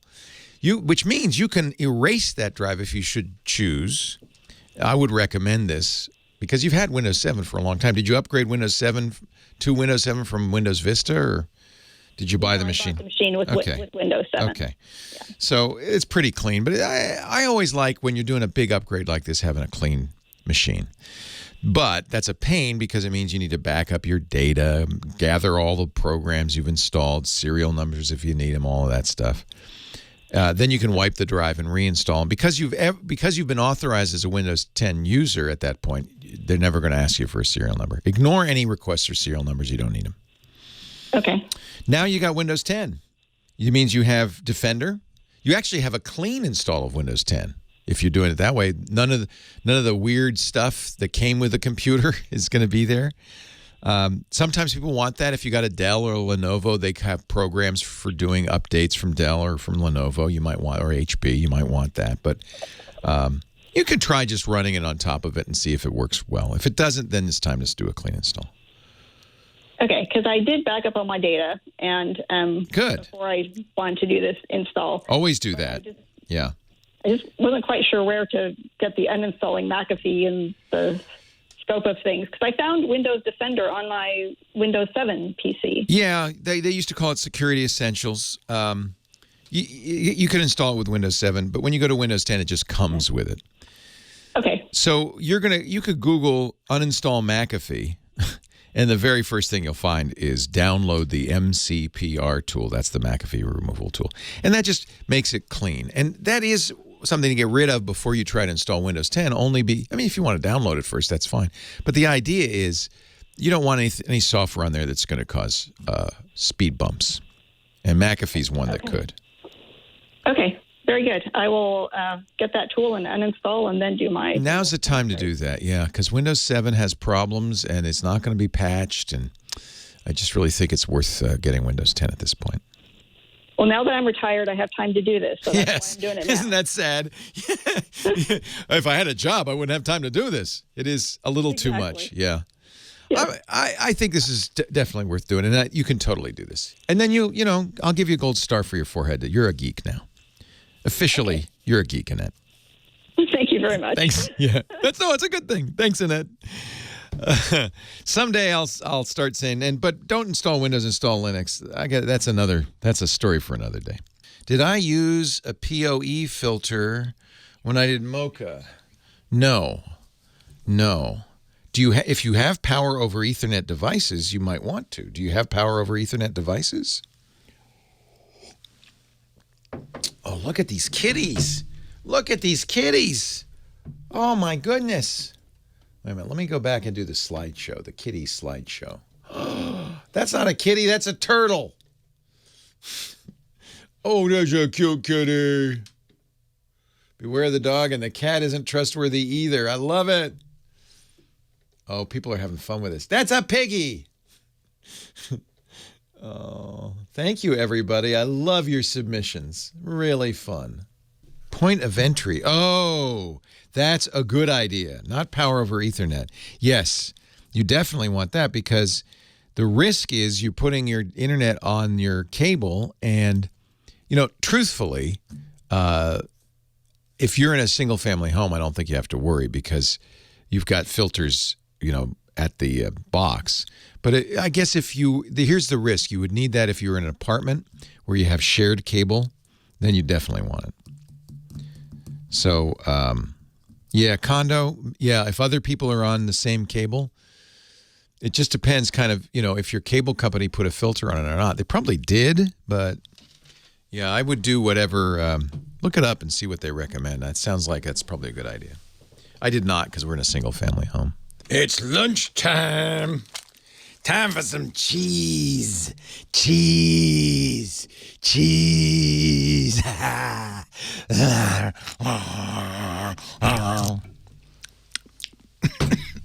Cheese. Cheese. Glorious cheese. Cheesy, cheesy cheese. Cheese. Imagine what would happen if I ate. This is part of the large box of cheese mix in. It all survived, except the sauce. The sauce did not survive. But everything else did. I'm sorry, too, because I wanted to taste your sauce. Well, hey, how are you today? Leo Laporte here, the tech guy. Time to talk tech. Computers, the internet, home theater, digital photography, your smartphones, your smartwatches. We're talking a lot about backup, the cloud, anything with a chip in it. I guess the cloud doesn't have a chip in it. Well, it has a lot of chips in it. I don't know. Anything with tech. Let's just put it that way. 8888 Ask Leo. That's the phone number. 888-827-5536. That's toll free from anywhere in the U.S. Or Canada or outside that area. You can still reach us. Just use Skype out or something like that. We write everything down on the website. So if you hear something and you didn't write it down, you're driving, you don't want to write it down, that's fine. We keep it all for you. James DeRuvo, my scribe, is writing and puts it up at techguylabs.com. And there is no sign up. It's free. There's no charge for that. You can even leave comments if you want. In fact, I appreciate it if you do. You help us all out. We're all in this together, right? We have to help each other out. techguylabs.com. Richard in Los Angeles is next. Hi, Richard. Leo Laporte, the tech guy. Hello, Leo. Hello, Richard. Thank you for taking my call. My pleasure. I really need some help. I grew up in Richmond, California, going to school in between 72 and 76, and bought my first Apple II there. Nice. Wonderful being able to be a part of user groups. Yes, that's kind of what I think we're doing, is a modern form of user group, Yes, thank you very much for that, for all that you do in that regard. That's where I got all of my education with regards to computers. Right. You kind of had to. Because all you got with an Apple II is a baggie with some Xeroxed instructions in it. That was about it. It was, but even then, when I learned that I could do word processing instead of having to typewrite my papers in high school, that sold me. You bet. Anyway, I went on to Macintosh and learned to do some of my own programming, but it was always using some other tool. For example, I taught myself Fourth Dimension. Oh, fun. I remember that. Oh, I haven't heard that in ages. Yeah. Well, it was a wonderful database that allowed me to do some really complicated things. In fact, one of the companies in Fremont, Gradeway Construction, were doing all of their scheduling using paper. And they ended up hiring me to put that onto the computer. So I wrote a scheduling application for them. Perfect. That would then print out their schedule. I did a lot of database programming early on, too, with DBase 2, very similar. 4D was a pretty impressive program at the time. Yes, yeah. Ron. Yep. Ribarde did a fantastic job, and having all of the tools to be able to do some real fancy things was very nice. I then went on to do some multimedia programming using Macromedia Director. And another great choice, that was the precursor to Flash. Yes. Yeah. And I taught myself lingo and ended up writing. Yeah. This is a great trip down memory lane. That's right. But those base tools were very helpful for me to be able to do sophisticated things without having formal language. You know, in a way for me too, and I think a lot of people who started their journey with technology in the early days of personal computing, we all learned it. Probably didn't learn well. My problem now is I don't have. Go ahead. I don't have those kinds of tools available to me anymore. The director is gone, and I can't do. It's much more professional. I want to do using 4D. Yeah. In fact, you know, one of the best tools ever designed for letting normal people write code was HyperCard on the early days of the Macintosh. Bill Atkinson's HyperCard was incredible and let you do amazing things. And I don't know if there's anything quite that easy anymore. Yes. Well, my situation now is that what I did with Lingo and Director was a precursor to eventually become a program that the churches use for worship, praise and worship. It's called Media Shout. Wonderful. And I did that, worked on that, and I ended up, because of my wanting to do that with taking advantage of multiple screens, which the Macintosh had in its laptops from day one, to cause Microsoft to put dual screen capability into publishing. That's right. It was the easiest. Into PowerPoint. It was easier to do it on a Mac than anything else for a long time. Yeah. Yes. Well, anyway, I have an idea for an app on iPad. I have a girlfriend who is a designer, and she makes all kinds of flower arrangements and balloon arrangements and lots of different kinds of things like that. And I'm finding that I cannot figure out how to write an app easily, and I want to take advantage of ARKit. I believe that the app that I want to do is an augmented reality app, and I need help in how do I learn to program the easiest, or what kinds of tools can I get that I might be able to teach myself how to do that kind of thing again? So it's a great question. Everybody wants to do apps these days. Apple would say, well, just get yourself a Mac with Xcode, which is their free development platform. Perhaps learn Swift, which is their new language. And it's easy peasy, but it isn't. It's really like professional development. Nothing like the easy-to-use tools that we found early on in personal computing. On the other side of it, there are a number of applications kind of designed to make it easy to develop cross-platform mobile apps. Adobe has one called PhoneGap, which I know a lot of people have developed for iOS with PhoneGap. The advantage of this is you know, besides making it easier to create an app, it also would be cross-platform, so you'd have a market on Android as well. But I think that you give up a little bit of something when you're using these cross-platform tools like PhoneGap. They're not as native. They're not as good. I feel like if you knew how to program, AR kit would be available. Oh, yeah, it is. It is, because the nice thing about Apple's kits is they provide a simple interface to use them. So there are lots of ways, lots of third-party tools that, like PhoneGap, that would let you access those specialized features because Apple's done such a good job of making them accessible. The problem, if you've written software, which you have, you may say, well, I was using these tools.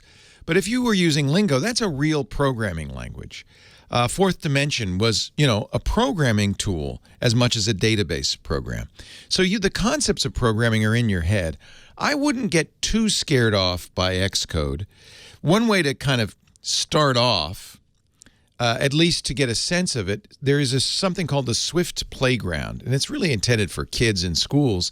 But honestly, I've used it, and it's great fun, and it's a great way to learn the basics of Swift, Apple's new programming language, which is a brilliant programming language. And that's available on iPad, but they've just made it available on Mac as well. Swift Playgrounds. And that would give you a good start in at least the syntax of Swift. And you can, the way the playgrounds are created, Apple has a number of them that are fairly basic. You'll be able to whiz through those. But then other third parties can use them for teaching tools in Swift as well. And so it can get very sophisticated. So I would start by looking at Swift Playgrounds. I think that real programming using the real tools is going to end up giving you a better result. You've got some spare time. This is something you like doing. It's a fun hobby. I think the problem with going to the cross-platform tools, they hide a lot of complexity. If you have a problem, it's very hard to solve it because it's like you're programming inside a blanket. It's hard sometimes to see what's going on. I like the idea of learning it natively. Plus, you're going to get a better app, in my opinion. But there are a number of cross-platform apps designed explicitly to make it kind of more simple for you to write an iOS app. Because a lot of people want to write an iOS app. This is the big thing, the hot thing. This is where people think, I can make a lot of money on this. I wouldn't recommend coming to it from that point of view. But look at PhoneGap. Play with it a little bit. It's much more like the tools you're used to. But ultimately, I think you'd get a much better results by learning Swift, Apple's native tool. It'd give you, and you know what? You'd be more satisfied. You'd have a lot of fun. Try the Swift Playgrounds. Once you go beyond that, there's lots of other ways to learn. Absolutely. Thanks for the call. Great question. Fun going down memory lane with you. I am a big fan of coding. I read a great blog post the other day that really helped me. You've heard people say, every kid in school should learn to code. And usually when they say that, the unspoken subtext is so they can get a job coding in the future. I read a blog post that said, you shouldn't think of it like that. Any more than you should say learning how to cook is so you can become a chef. Most people who learn to code or cook won't become professionals in the field. But there's a great satisfaction, a lot of fun, a lot of value in learning how to cook for yourself and your family and your friends. I'm not going to be a professional chef, but I love learning to cook. I think there's a very close analogy between that and learning to code. If you're saying, I want to learn to code because it's fun, because it's interesting, because it keeps my mind active, it's a challenge, and maybe I can make something that's useful to myself and my friends, that's, I think, the better approach. And if you're a kid, learning to code gives you a lot of the benefits that, sometimes kids say, why am I learning algebra? When am I going to ever use algebra? You know what? You're right. You're never going to use algebra in life. I have yet to do a quadratic equation on the radio, but learning math in school teaches you how to think, how to solve problems, teaches us a certain rigor that you will use throughout your life. Coding's the same thing. You probably won't be writing a lot of programs. You're not going to go to work for Microsoft or Apple or Adobe or Amazon or Google. But the discipline, the learning how to think, how to solve a problem, and that's just the raw satisfaction of writing a program that works. It's so much fun. So I think it's a great thing to learn. If you wanted to do it right, I have a very kind of unusual point of view, I think that the best way to learn is to learn functional programming, a Lisp or a scheme, going back in time to the earliest days of computer coding, because you're going to learn things right instead of kind of banging at it till it works, which is how most people code. So I generally recommend people, if you really, especially kids, if you want to learn how to code, get the book HTDP, How to Design Programs. It's at htdp.org. It uses a programming language. By the way, it's free. It uses a programming language. It's also free called Racket. And you'll get a very nice tool that works on Macs, Windows, Linux, anywhere, called Dr. Racket. That's a teaching tool for programming. You can write real programs with it, but it's also a teaching tool. So Dr. Racket and HTDP, and then learn that, and then you can do anything else. It might take you 6 months. It might take you a year. But you will be a proficient coder. That's if you really want to, if you wanted to do it right or maybe even get a job, that would be great. But everybody should learn to cook because it's fun. It's like that. Just doesn't mean you're going to be a pro. Maybe you have an app. Your girlfriend wants to do an app. You want to write it for her. Maybe that'll be the case. I think it's a great idea. And I wish you luck, Richard. I think you're going to have a lot of fun. To me, it's my hobby. It's what I like to do. And I really enjoy it. And I recommend edx.org, which is a online school, has a very good pair of programs for learning how to design programs. They call it How to Code. Really highly recommended. It comes from the University of British Columbia. It's a very good course. Video, there's tests. It's free. You can do it for fun. Take your time at it. How to Code on edx.org. I'll put all three links for the HTTP, Dr. Racket, and EDX on our show notes, techguylabs.com. Leo Laporte, the Tech Guy. More calls coming up. Leo Laporte, the Tech Guy. 8888 Ask. Leo, we're doing a little meetup in St. Louis coming up Wednesday. I'm going out to do a panel event for one of our sponsors, Worldwide Tech, on Thursday. But the night before, we're going to be at the Trainwreck Saloon in Westport in St. Louis starting at 7:30. Come by, say hi. It's no host bar. I'm not going to pay for anything, but I will be glad to shake your hand and then use some hand sanitizer shortly after. But don't take that personally, please. That's the Trainwreck Saloon in Westport. We'll put a link in the show notes if you want to. If you're in the St. Louis area on Wednesday, I'd love to see you. Line 4 is Maria in Connecticut. Hi, Maria. Hello, Leo. I am a new listener, and I really called to I called to thank you so much. I started listening to you last week. Now, there's 5 hours difference. 3 hours difference between myself and your station in California. And then there's 5 additional hours between Connecticut and England. And the reason is my brother had called me. As you can hear, I'm born and raised in England, but I am an American citizen and love it here. But my brother called me because he only had Windows 7. And last week there was a gentleman that called in, you told him what to do, and yes. And went through and the media tool. So I am listening to all of this. I immediately called my brother in England, told him to go That's on marvelous. on the Microsoft website, and I said, "Look, Edwin, because it's almost £200 in England. That's right. To convert. It is very, very expensive." So, and he's quite computer savvy. He really is. So I gave him verbally everything what to do, listening to what I was busy writing down. And I want to call and thank you because he called me. He said, "Oh my gosh, Ginger, it worked." My nickname's Ginger. Ginger, thank you so much. It's so great to hear a happy ending. Congratulations. You are his tech guy. That's so cute. I love that, Ginger.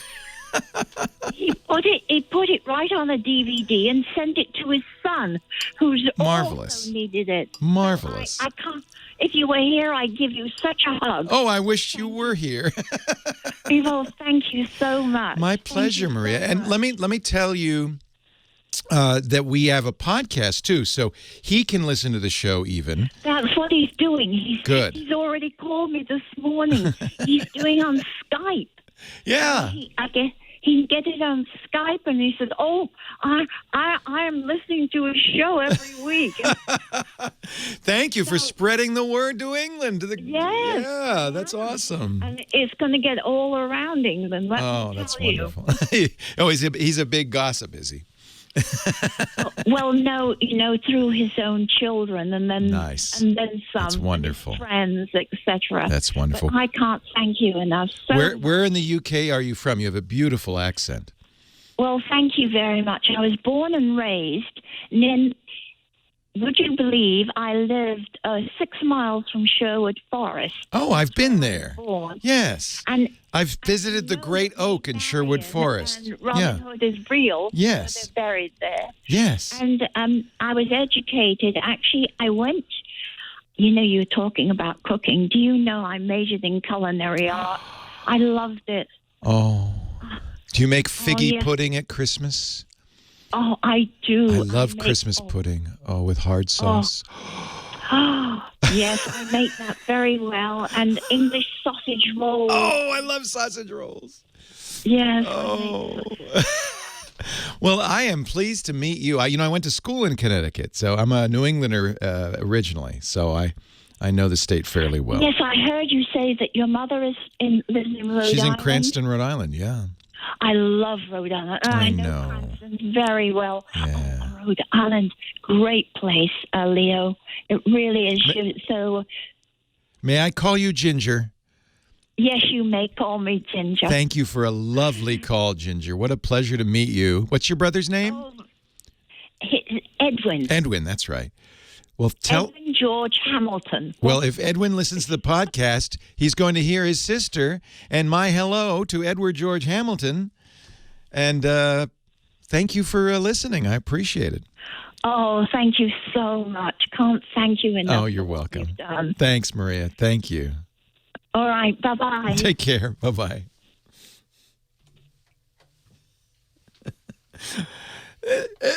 Am I not the luckiest person in the world? I mean, isn't it nice that as part of my job, I get all those nice calls? Leo Laporte, the tech guy, full-time tech guy. 8888 Ask Leo. Half an hour to go before the end of the show for the weekend. I'll be back next weekend and every weekend. And, of course, if you listen to the show, you can get all the information from it. I put all those links at our website, techguylabs.com, techguylabs.com. You can also get audio and video of the show there. We are a podcast as well as a radio show.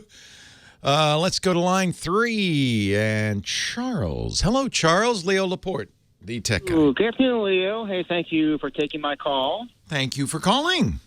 And thank you for everything you all do on this show. I really do appreciate everything you do with this show and the whole network and the way you help people. So thank you so much. We are lucky to get to do this. I know when I say we, I don't just mean me, but the whole team here at our podcast network. We really love our jobs. So thank you. Yeah, that's great. It really shows. Hey, before I get to my question, I will put a plug in for one of your sponsors. About a year and a half ago, you're a big help on getting my Mac Mini and upgraded our old Epson printer to one of the EcoTank printers, and just want to say I absolutely love it. And I mentioned that because I know a lot of people have called recently, and just want to say it's been a great printer for Nice. Thank you. I'm glad you like it. Yeah, I'm very happy with my Epson. I've used Epson printers pretty much exclusively for about 40 years now, so I'm kind of all in on the old Epson. So I'm glad you're happy too. What can I do for you?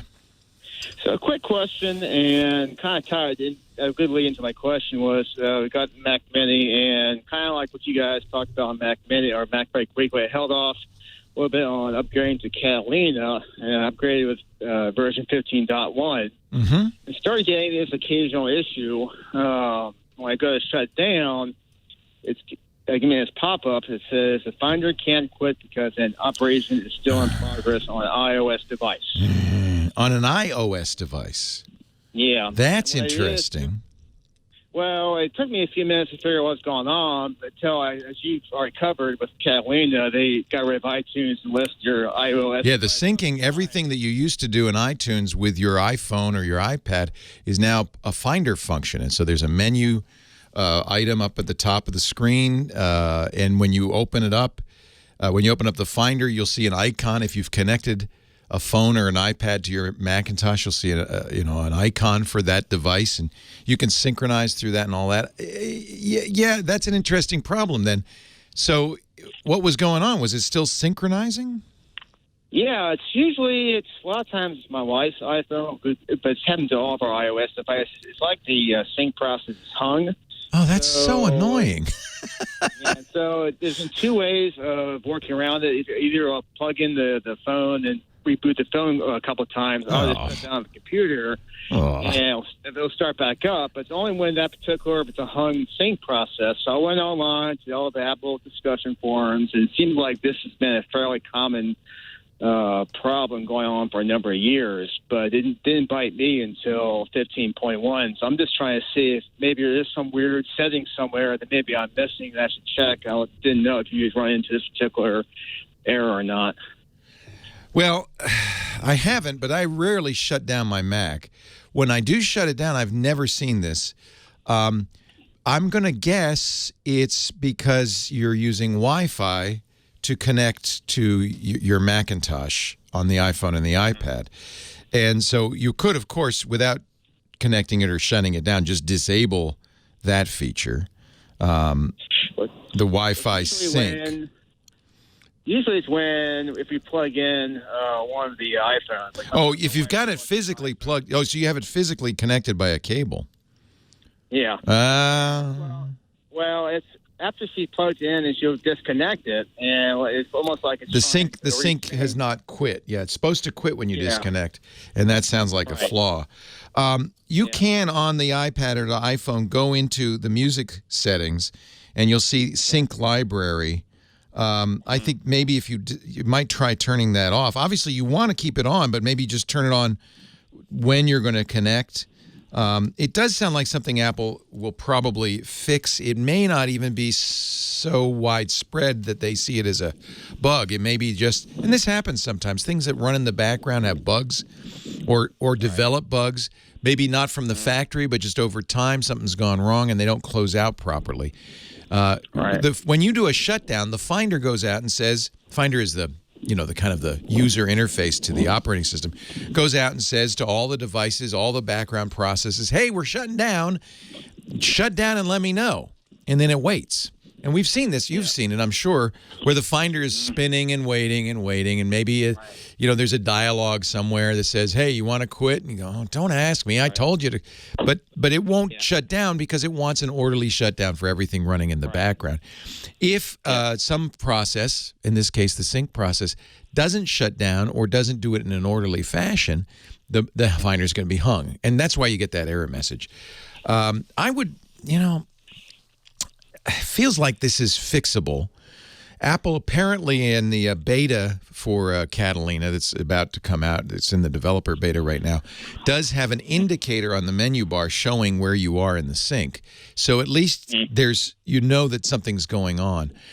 The other thing you might want to try is opening there's an activity monitor on the Macintosh. You familiar with that? It's in your utilities folder. And that will show all the processes running in the background, including the sync process. I don't know exactly what it would be named, but that's another thing you could do when you're going to shut down is go into the activity monitor, find the sync process, and there's a kill button. Just kill it. Okay. You're not using it, kill it. That's what the Finder's supposed to do, but apparently is not able to do. It's getting hung up. None of these are good solutions long-term, obviously. But I bet you the next Catalina update, I wouldn't be surprised if there's a fix.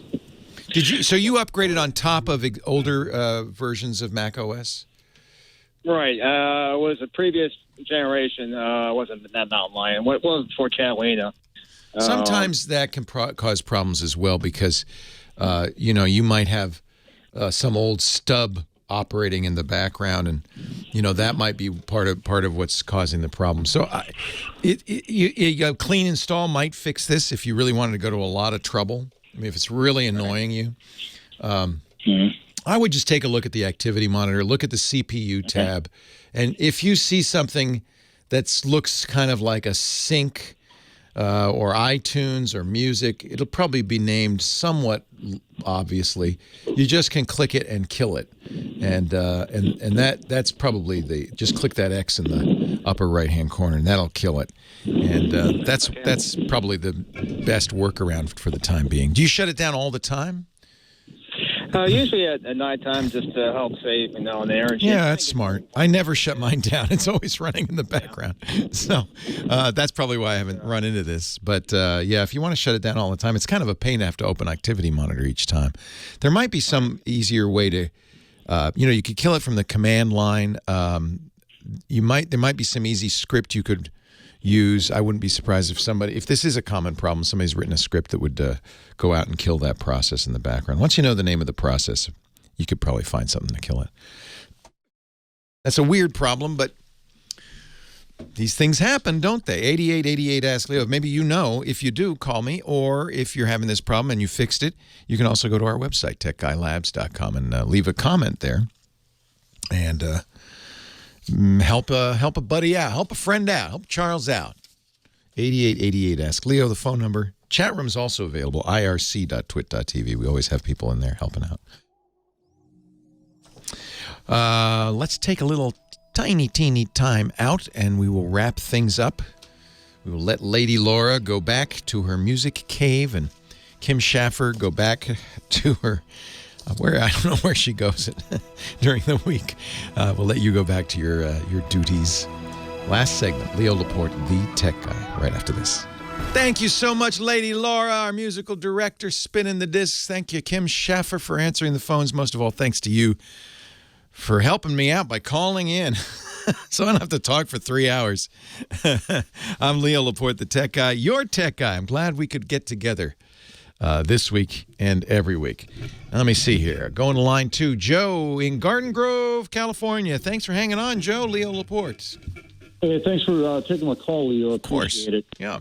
Well, I did a bonehead move here, and I clicked yes. I want to upgrade to Catalina. I never do that. I never do anything bonehead. All right. Okay. Yeah. Things through. So I have CS5 loaded onto my computer. Oh, yeah. I don't have the disk. That won't work. I'm getting that thing, that little notice saying that it needs to be updated. Contact. It's not because you don't have the disk that's the problem. It's a 32-bit program. That's the problem. Yeah. Okay. So the big issue with going to Catalina, and Apple's been telling people this for more than 2 years, not you, but developers, companies that make software. Look, we're not going to support 32-bit software with the next version of macOS. You've got to upgrade your software. And if you don't, you're going to not run. Now, here's the problem. You're not alone. A lot of people don't want to buy the Creative Cloud subscription to Adobe's software. Mm-hmm. So they're using older versions of Photoshop. But Adobe wants you to upgrade. So Adobe does have 64-bit versions of everything they do, but only if you subscribe to Creative Cloud. My question to you is, what are my options? Because I'm on their website now, and for what I would like, it would be the all apps, which is 20-plus apps. It's $52.99 a month. Yeah. That's a little bit more than $600 a year. Yeah, but now remember, Photoshop costs $700, so it's still kind of a good deal. Yeah. What do you really need, though? For instance, I'm with you, and I know everybody hates this subscription thing.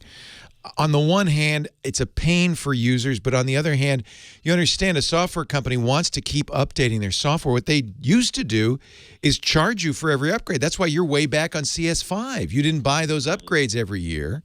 So in a way, this has been going on for years.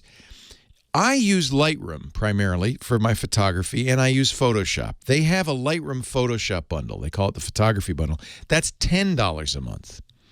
$120 a year. That's less than the cost of Lightroom alone. Okay. So I think that's a good deal. Are you using Illustrator or Premiere or Audition? Are you using some of their other programs? Yeah, primarily Photoshop, InDesign, Illustrator, and the Acrobat. Yeah. Suite also. Yeah. See, they kind of got you. You're using pro software. Now, the other option would be, at least Photoshop, they have Photoshop Elements. They have an inexpensive one-time purchase. They don't for InDesign, their desktop publishing. And Acrobat you can buy outright. So a couple of these things you can buy outright, but their model is pretty much subscription. Okay. And so your other alternative is to look at other programs that'll do the same thing. Okay. But you're not going to get it from Adobe unless you're willing to pay a lot of money. Yeah.